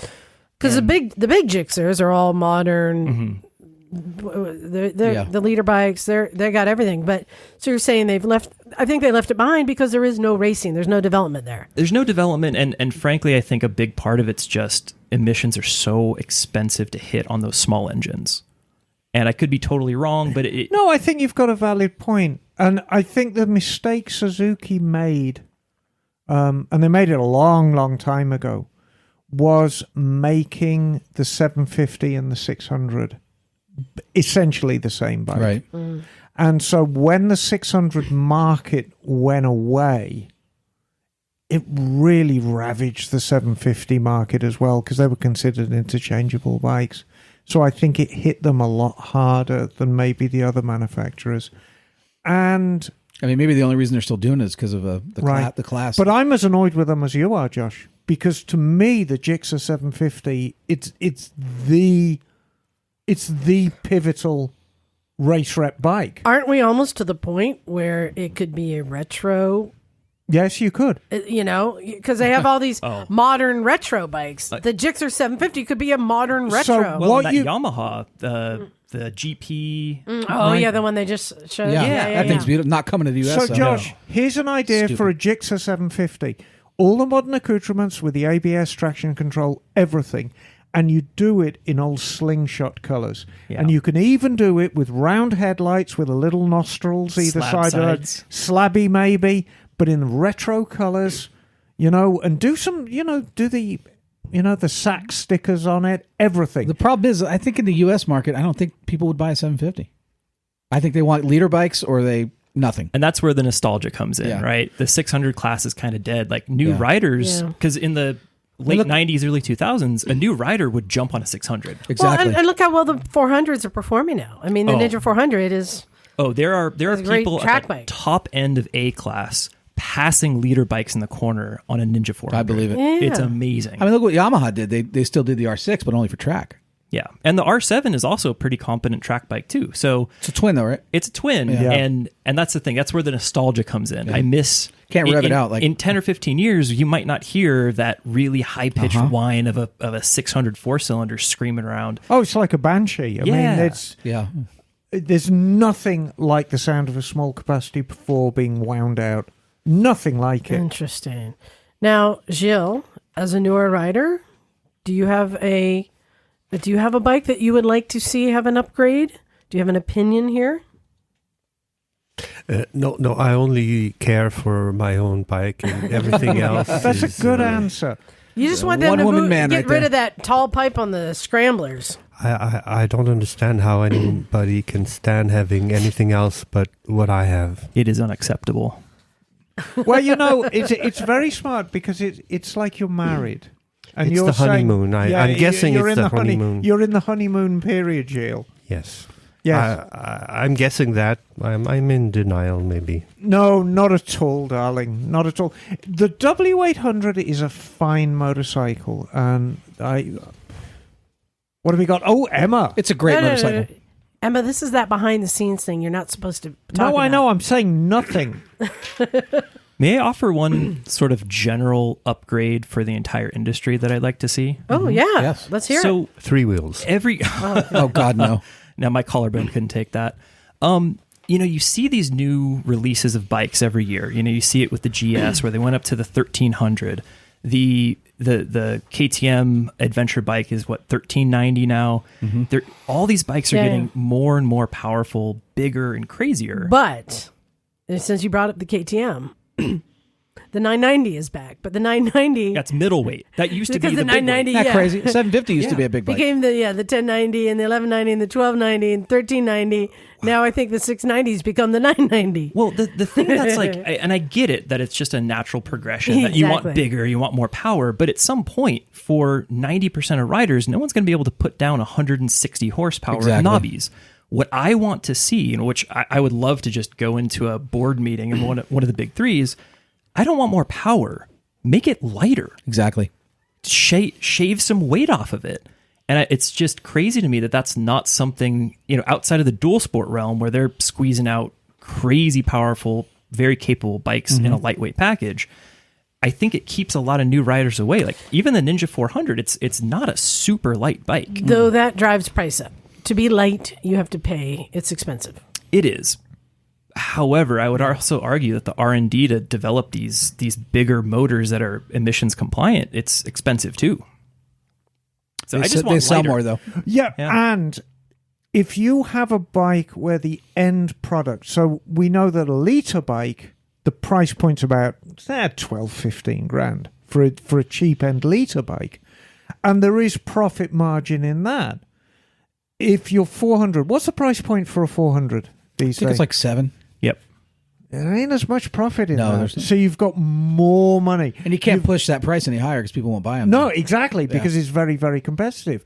It's like we know that you're 400. Yes, I've got 7 grand in my pocket. I can get a 400. Well, if you want a liter bike, you need a lot more money. So there's a lot more money coming in. The profit margin is higher. There is more to spend on R&D. And, to a company like Kawasaki, where it's just a very, very small arm of a bigger company, maybe it's not as important. But Suzuki, I've said this before, if somebody was to say to me within 5 years Suzuki are going to stop making motorcycles, I wouldn't be surprised. Yeah. Or stop importing motorcycles into the States, I really wouldn't be surprised. It would absolutely break my heart. But of the four, I think Suzuki are the shakiest in terms of where they're going to be in 5 years. What's funny, though, they're the ones at the AIM Expo. Yeah, I know. Isn't that weird? That doesn't make any sense. But one thing to point out, because you're saying they keep going bigger, bigger, and bigger. But let's use the BMW as an example, right? Because we've watched it go up in like increments of 50 cc's. It gets lighter. The 1200 was lighter than the 1150. The 1300 is lighter than the 1250. It gets lighter. So they're going bigger, but they're using better materials. Yeah. But we've already established bigger doesn't necessarily mean more power. Right. Bigger means that you can maintain the power with stricter emissions control. Bigger engine gives you a bigger combustion chamber, and if you have a bigger combustion chamber, you are able to control the temperatures within that combustion chamber.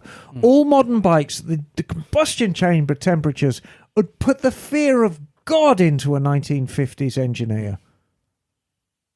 They would actually have kittens. If you were to talk about the combustion chamber temperatures we have now in 2024 compared to what they were running in the old British bikes in the 50s, you just blow the head clean off a BSA.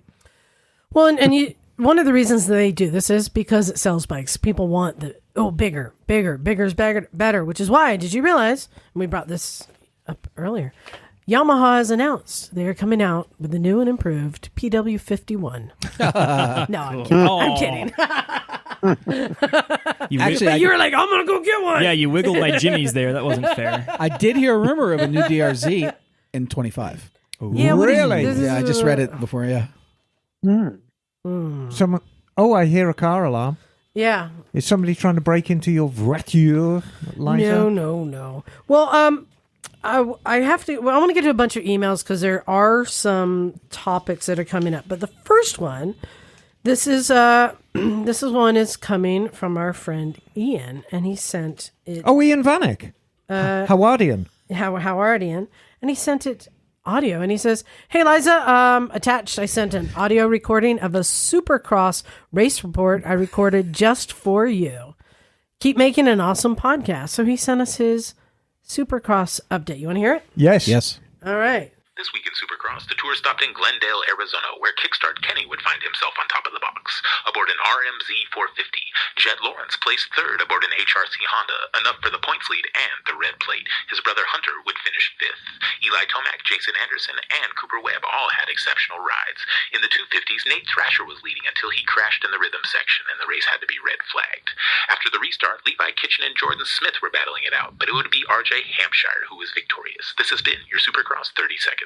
Hey, I love that. Keep that up. Ian's got the perfect voice, but of course, he's got a background in performing. So thank you very much for that update. And I'm just this may be dangerous. I'm going to say, send us your if you want to share a report, a 30-second report on an event, a race, or anything. I love that. Send us your 30-second report. If you got awesome. drunk, got brewer's droop, and couldn't perform on Saturday, send us a report. Preferably 30 drunk. seconds. So, Emma, you have an email that's related, I think, to an email that I have. I'm going to start with mine. You start. I'm going to start with finish. mine. And this one is from Mike D. And Mike D. Come on, D. Love the Beastie Boys. he's Mike D's. Check it out. I'm going to say that he's got an issue. With a tissue. No. And maybe a little bit of anger management Oh, dear. needed here. Oh, no. But we'll get This is to it. involving brake fluid again. No.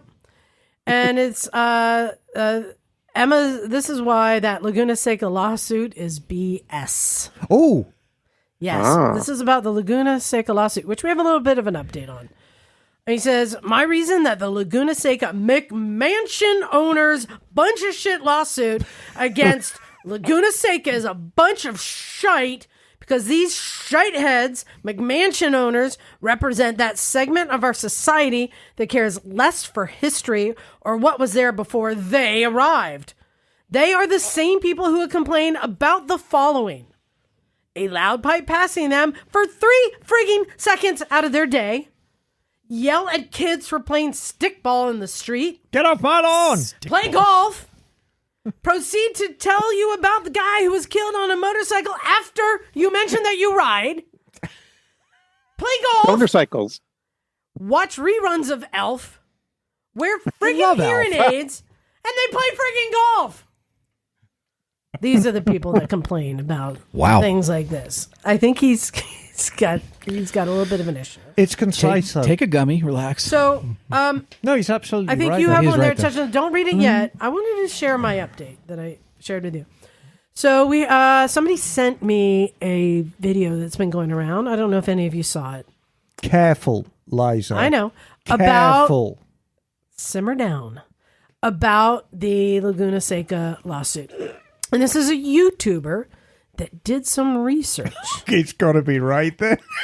into the it's the Highway 58. Highway 68? 68. Highway Highway 68 68 Coalition is who filed this. Mm. Now, this person did some research into who the Highway 68 Coalition is. Developer. Now, do this, tell. This is where my disclaimer comes in.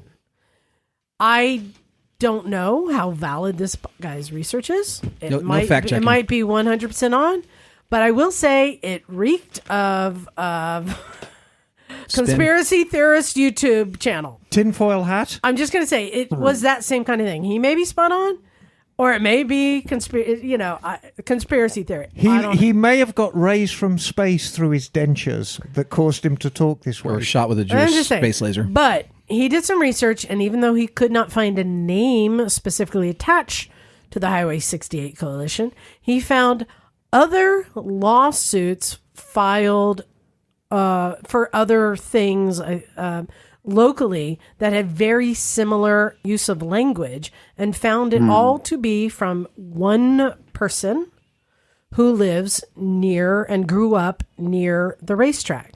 And it turns out in his youth that a motorcycle coming out of Laguna Seca, the loud pipe scared the family dog who ran out into the road, and his brother chased the dog and got killed by a car. No. And so it's possible that there is a person who lives there who has had a long time Axe to grind. axe to grind with Laguna Seca and motorcycles. A And that- vendetta a of sorts. vendetta of sorts. It's possible. And that if that is the case, that this may have no weight to it.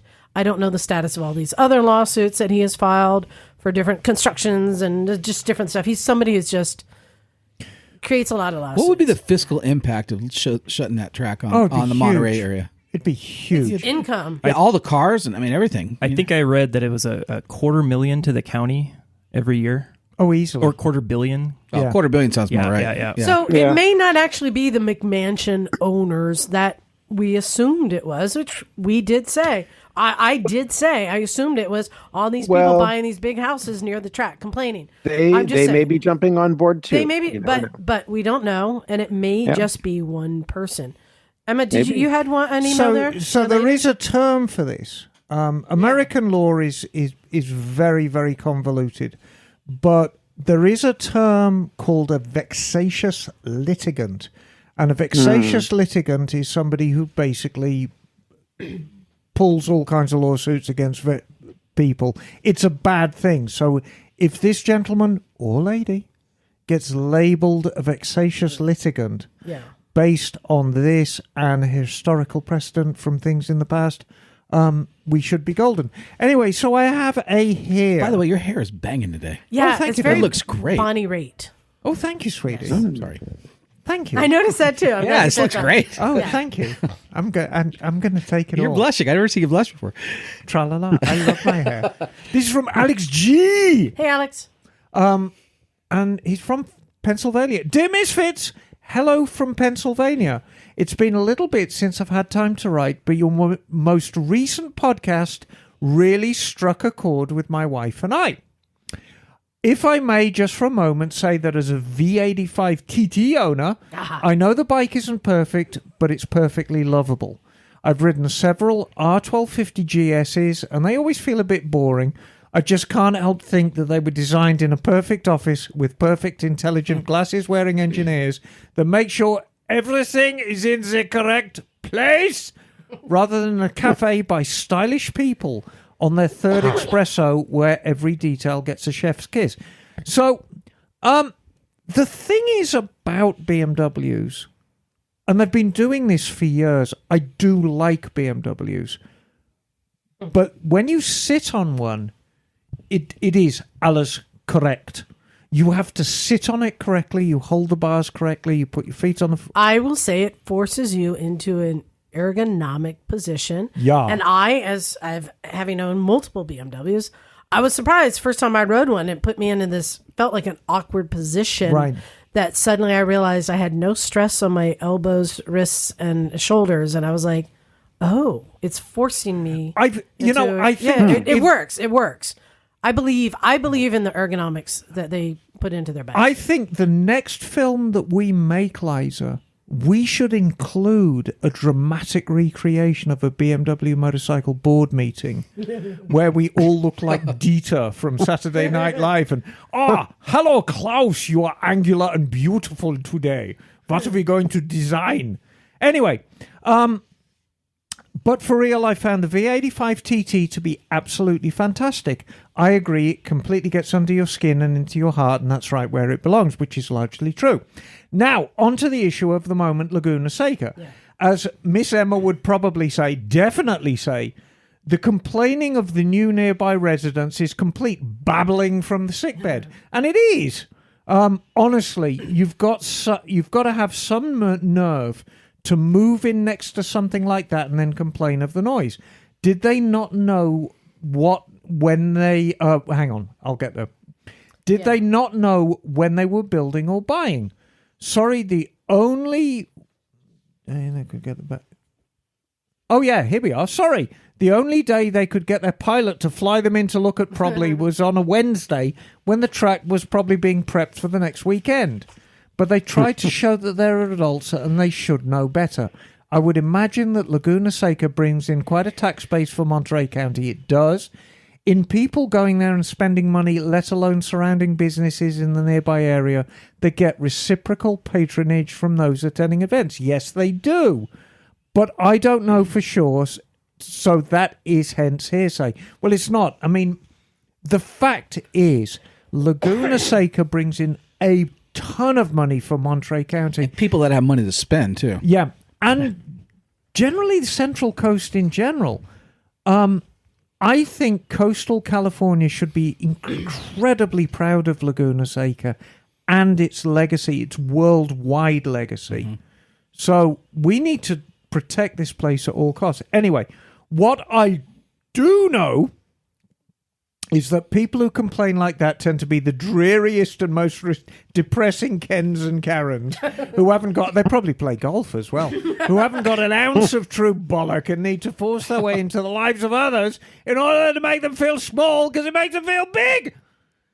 They're sticking their giblets balls deep into a desperate glory hole thinking they'll get a rocks off and being heralded as heroes. Whereas in reality, on the other side is a feral cat with sharp claws and a taste for putting them in chuffing agony. Yes. Wow. Yeah, no, this is good stuff. If these people were a motorcycle, there'd be something that started off fine, but through the years was morphed into something embarrassing like a stretch booster on Facebook Marketplace that has no title, worn over, crash damage, all the while being covered in years' worth of bong resin and bad choices. And the owner's asking $10,000 because they know what they have. Why don't these complete tossers just turn their hearing aids off, kick off their orthopedic shoes, and sit in their pasty, well-worn and pretty asses down with a nice book and sod off and a nice cup of tea? The track was there first, you wankers. Yes, this is all true. Yeah. Yeah. I have an idea. Uh-oh. I'm not done yet. Hold on, let me interject. Go on, then. A lot of these McMansion McWinkers that we're talking about...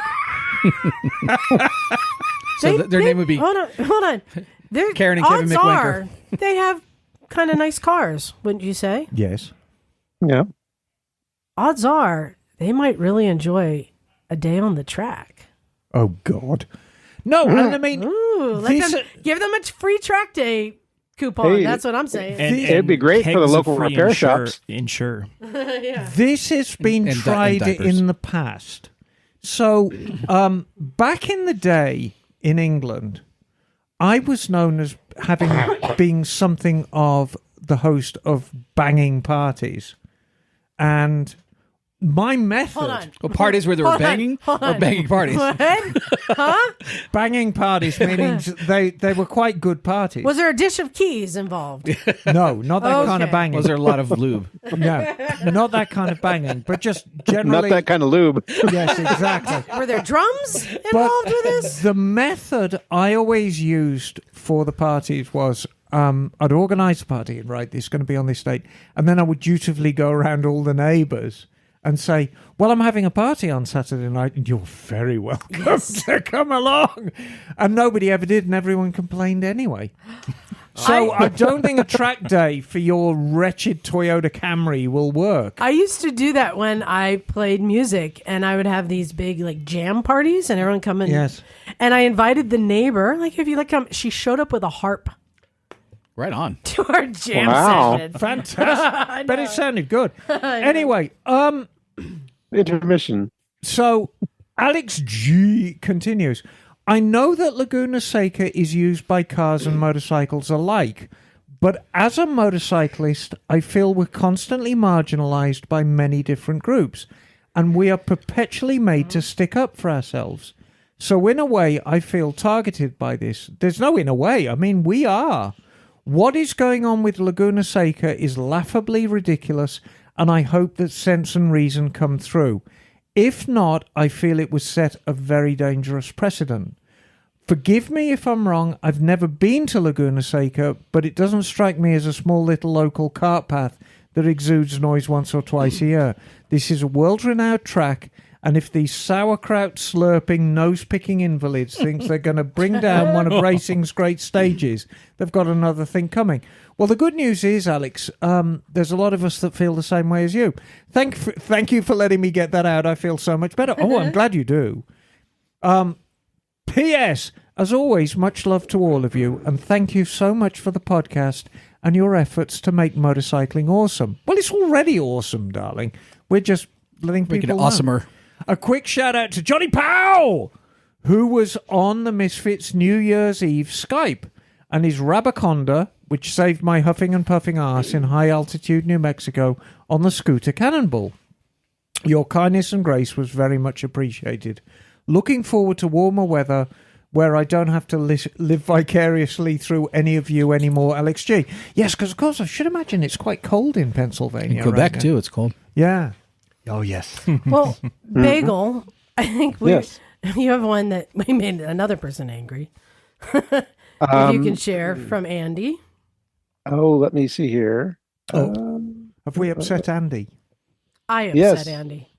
Andy Cheatham. And Bagel upset Andy. What is that? The Andy Cheatham from the world-renowned solicitors Dewey Droitwich Cheatham and Howe? No, this is Andy Cheatham from Droitwich Spa. Oh yeah, from Droitwich. Yes. Hope you're all well. No, he's a Brummie, darling. Yes, well, is he though? No, Droitwich. He's Brumbab. All right, Bab. I haven't stopped laughing since Bagel read my last email about my kill switch escapade with a Scottish accent. I'm originally from Liverpool. And I would have loved to hear Bagel try that accent out. Try my best. Oh, you want a Liverpool accent? Anywho, I just wanted to write to say that I have booked myself onto the Tuscany tour. Hey-o. Nicely Hopefully- done. Hopefully on a Multistrada V2. Okay. A bike I've read a lot about, but never ridden. And You'll I can't like wait. it. I've never ridden in mainland Europe before or toured with a group of other riders, and I'm looking forward to doing both. Change of topic now. Brake fluid. Here we go. I have never got angry listening to Eminem until now. Even the thought of someone contemplating messing around with one part of a motorcycle that can kill you had my blood pressure rising the first episode. You mentioned it. I thought it was over, but the next episode, no sooner did you start listening again before I was wound up again. No. Don't. I may need therapy. Can you recommend anything? Best regards, Andy. Yeah, I'd recommend Cleveland Moto Podcast. Yes, direct your complaints to Uncle Phil at Cleveland Moto. And Phil had a comment on Facebook about the brake fluid thing, too. Yeah, no, I mean, it's Liza. I shared it last week. Liza, babbling from the sick bed. Babbling from the sick bed. Nope. It's not like you to come into my presence and gibber. Nope. Like a moron. Nope. Don't do it. Again, I'm taking the stance. Oh, Lord. This was a conversation that has been had over and over over. And that's all I was doing was having that conversation again. Pure applesauce. And grade A applesauce at that. So I have one, and then Bagel. Are you going to be able to get to that second one, or should we save that? That's quick. I just want to recap that. So this one says, "Hey, Liza, Miss Emma, and Associated Misfits." This Hello, is darling. from our friend Marshall. Marshall. Says, "I just wanted to thank you again for your hospitality when I visited the garage a couple weeks ago. Oh, that's lovely. It was great to meet folks in person, see the garage and the studio. That would have made the trip 100% worth it. Oh, God. But you raised the bar to a whole different level when you threw me on the Scrambler and took me on a Westcliff ride with Emma, the Misfits, and the Vampires. So if any Misfits are ever in Central North Carolina, give me a shout. I have a handful of bikes and would love to return the favor. Thanks for being so welcoming, and thanks for the fabulous podcast. I'll send in some North Carolina ride reports as soon as our weather reliably breaks 60 degrees. If you're hearing any sound, both of my cats are losing their shit outside the window trying to get my attention. So, just so you know. Marshall really lucked out because he showed up. Can't remember, he was in a rental car or something. I mean, he'd flown in. And it was a glorious, glorious Sunday. And about 3 o'clock, I said, it'd be a shame if we didn't do a Westcliff ride, which we used to do a lot more. So we all jumped on the bikes. Liza lent Marshall the Scrambler, high pipes and all. He thought it was acceptable. And we did this fantastic Westcliff ride with the Vampires acting as outriders and basically, leading and tailing. And he really had a very, very groovy time. I think he was quite overwhelmed by it all. I know. Well, Josh and Gilles, this is your first experience here, right? What have you guys thought? I've been here once before. Yeah. All right. You haven't been in this room, have you? Not in this room. Oh. The first time I was at the garage, I was wearing a red flannel shirt and a slouchy beanie, and you called me Portland all day. Oh, dear. Yeah, that plays. Yeah, no, but I'm back. So Yeah, Gilles, have you enjoyed your time here?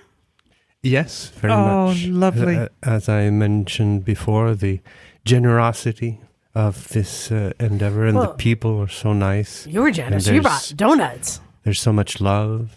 And the garage is smaller than you'd expect, but it's in the middle of a compound. Yeah.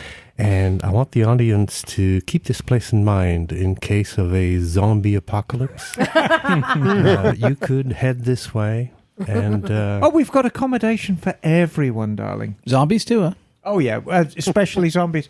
But the point you touched on, Gilles, is we're all very, very different people. But the commonality we share, we have this love in our heart for motorcycles. And it's really visceral love in our heart for these things.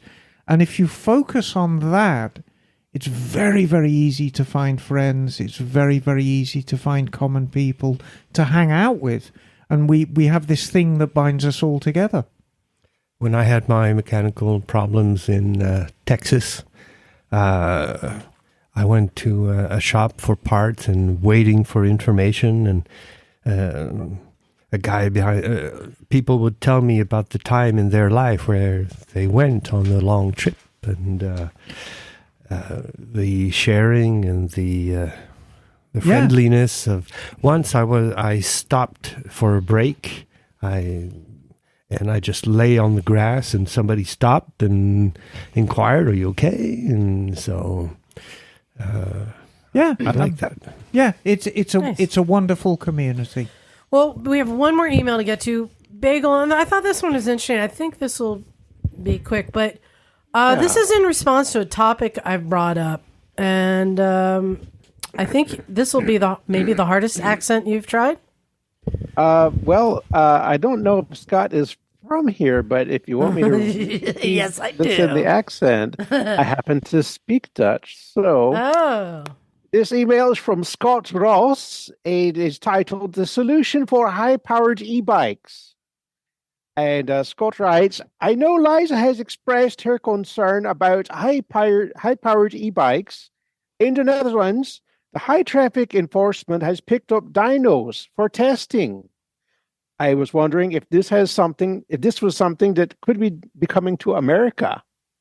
And he links to an article where the Dutch police have bought these little mobile they're mobile. dyno units that you can fit an e-bike on. Now, let me And just. they will run the e-bike on the dyno to find out what the actual power output is of that bike. Let me describe this. If you went to buy the cheapest, what's that running machine? The treadmill. Yeah. You can Yeah. find. It looks like that. If you imagine a Yeah. treadmill that then folds down, they fold it out, and it has the wheels on it, and they put these e-bikes on there, and they rev it to actually measure how much force they have, because that's one of the things that you can have different settings for them, so it can qualify as like an e-bike or a moped. But then you can turn them up, and like things can do 65. So now they're busting them, and they whip out this like treadmill looking mini dyno, and he's like, "Do you think we'll see it here?" And I'm like, "I don't think so." I think you need one for the shop. Everyone could dyno their I bikes. know. Yeah, just a dyno in general. I don't think so, because here's the thing. And as I've been kind of exploring, why isn't this being better controlled? I was told that states, counties, and then states need to set their own rules. And then eventually it'll get to federal. But I don't think any counties or states are going to be buying these machines, and They're not bothered enough by it. I think. we're too large of a country. It's too small of a problem in a big country. That's why I think it's so hard for the bureaucracy to manage it. And they said it's going to have to be counties, and then cities, counties, and states coming up with their own solutions to it before the federal government would get involved. I mean, they're not really checking loud pipes. On occasion they do on the side of the road, but for the most part they're not. So if they're not going to do that, they probably won't do that. I have had my pipes checked. It's not very common, though. There is one cop in Santa Cruz who carries a dB meter. Of course. I'm just saying they have one, and maybe they have more now. It's not expensive, but Did you pass? Crap. no, I failed. Oh, But I paid the ticket because I've calculated I could pay 8 tickets for the same cost of getting new pipes. Did they make you do it? They didn't do a fix-it ticket, huh? No, and I wasn't going to do a fix-it ticket. The pipes would have cost me 8 tickets. they just I'll save just you pay the and you have tickets to pay each it. time. That's the cop's choice, not yours, though, to get a fix-it ticket. No. Yeah, it is. Is your bike too loud because it's modified or Oh, this was a original? custom chopper that had no baffles, straight pipes. Anyway, it's interesting, though, to see that there are solutions happening in other countries. Right. And that is a guide for us. And it's like, that is potential. I don't think it'll happen here, but it's cool to see that. There has to be a solution, and my only concern is it's born out of an accident that's very, very high profile. Headlines. Yeah. And it'll become headlines, and it'll throw all of motorcycling under the bus, because the average Ken or Karen is not going to differentiate between a gasoline-powered motorcycle and an electric one. So some chav is going to be riding an electric bike down the sidewalk at 60 miles an hour, run over some senator's snot-nosed kid, and then we'll all get thrown under the bus. Yeah, look at that. Little treadmill. Yeah, it's kind of interesting to see. And unfortunately, it's kind of my experience that we're not really well known in the U.S. for seeing what's successful in other countries and using that.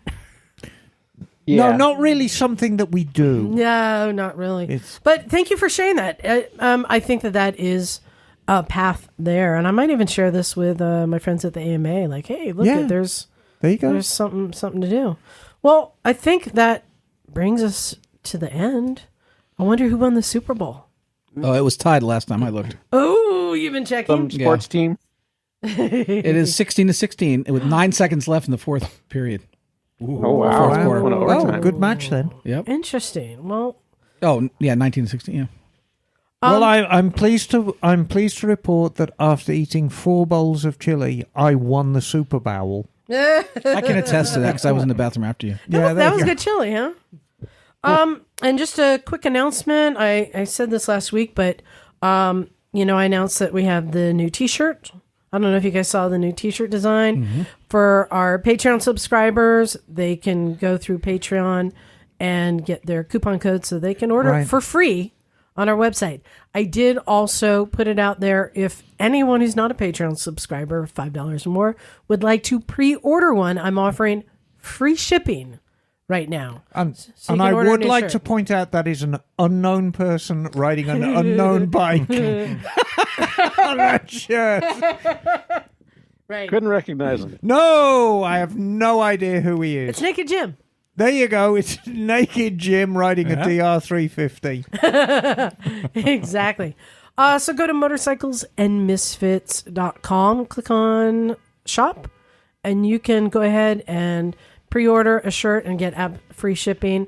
Though my international shipping price is flat fee, $20 anywhere in the world. In the world, which is a bargain. Do we still do Zazzle, darling? Yeah. yeah. There's a link there too. There's an Emma's Army up there still. Yeah. Go to Zazzle and buy a shirt with me in bed with a motorcycle on it. Yeah, Zazzle's where we throw the catch-all for all different designs and Emma and stuff that you can put onto any shirt or mug or bandana that you want. We don't make any money off of it, but we appreciate when people are just sharing. I have a pillow I bought off of Zazzle. Did you? I did. Is it with me in bed with a bike? Do you go to bed with me every night, Johnny? I tried that, but it was too exciting. Emma, I just had the idea. Do you think I should drop trowel, stick my butt against the car window, have you take a picture, and we can turn that into a pillow for John? Absolutely. And you could have it scratch and sniff. He'll be sleeping cheek to cheek. On that note. Bum, ba, ba, Also at motorcyclesandmisfits.com, you'll find links to our calendar, the events we're going to, our tours, everything there that you need. Go find it there. Discounted slot for Pakistan now. Also, motorcyclesandmisfits@gmail.com. Send us your emails. And then send us all your money. Just send us all your money, all your children, Make it all out your to Liza's motorcycles. ass. Just give it all to us. And lastly, come and visit us. Just like Gilles here, who was emailed and said, hey, can I come and sit on the podcast? I said, sure, bring donuts. No, I didn't say that, but you did. Thank you. Right. And Mashal, who had such a wonderful time. Yeah, so come on. We like visitors. We do. Yeah. So there you go. Are we boring you, John? John is I'm just yawning. tired. I got a dog in the heat at home. Okay. Oh, don't even get into this. Yeah, I got to go change. Don't even. I'm changing diapers again, everybody. He's I thought I was done with that diapers noise. on a dog. Well, it's the best thing to do. And you should point out that you can't find a veterinarian in the next 6 months. It's crazy right now. Spay That's this a whole nother poor podcast. animal. Oh, God. We can do it at the garage. Probably could. Yeah, we can. All right. 2 bricks. Thanks, everyone, for sticking with us. I mean. really appreciate it. Especially Patreon subscribers. Go get your T-shirt. Ready to get out. Get them while they're hot. Yeah. Thanks, everyone. This is Liza. Stumpy John. Emma, darling. Rocket Josh. Gilles. Bagel. And we are out of here. Cool. Cool.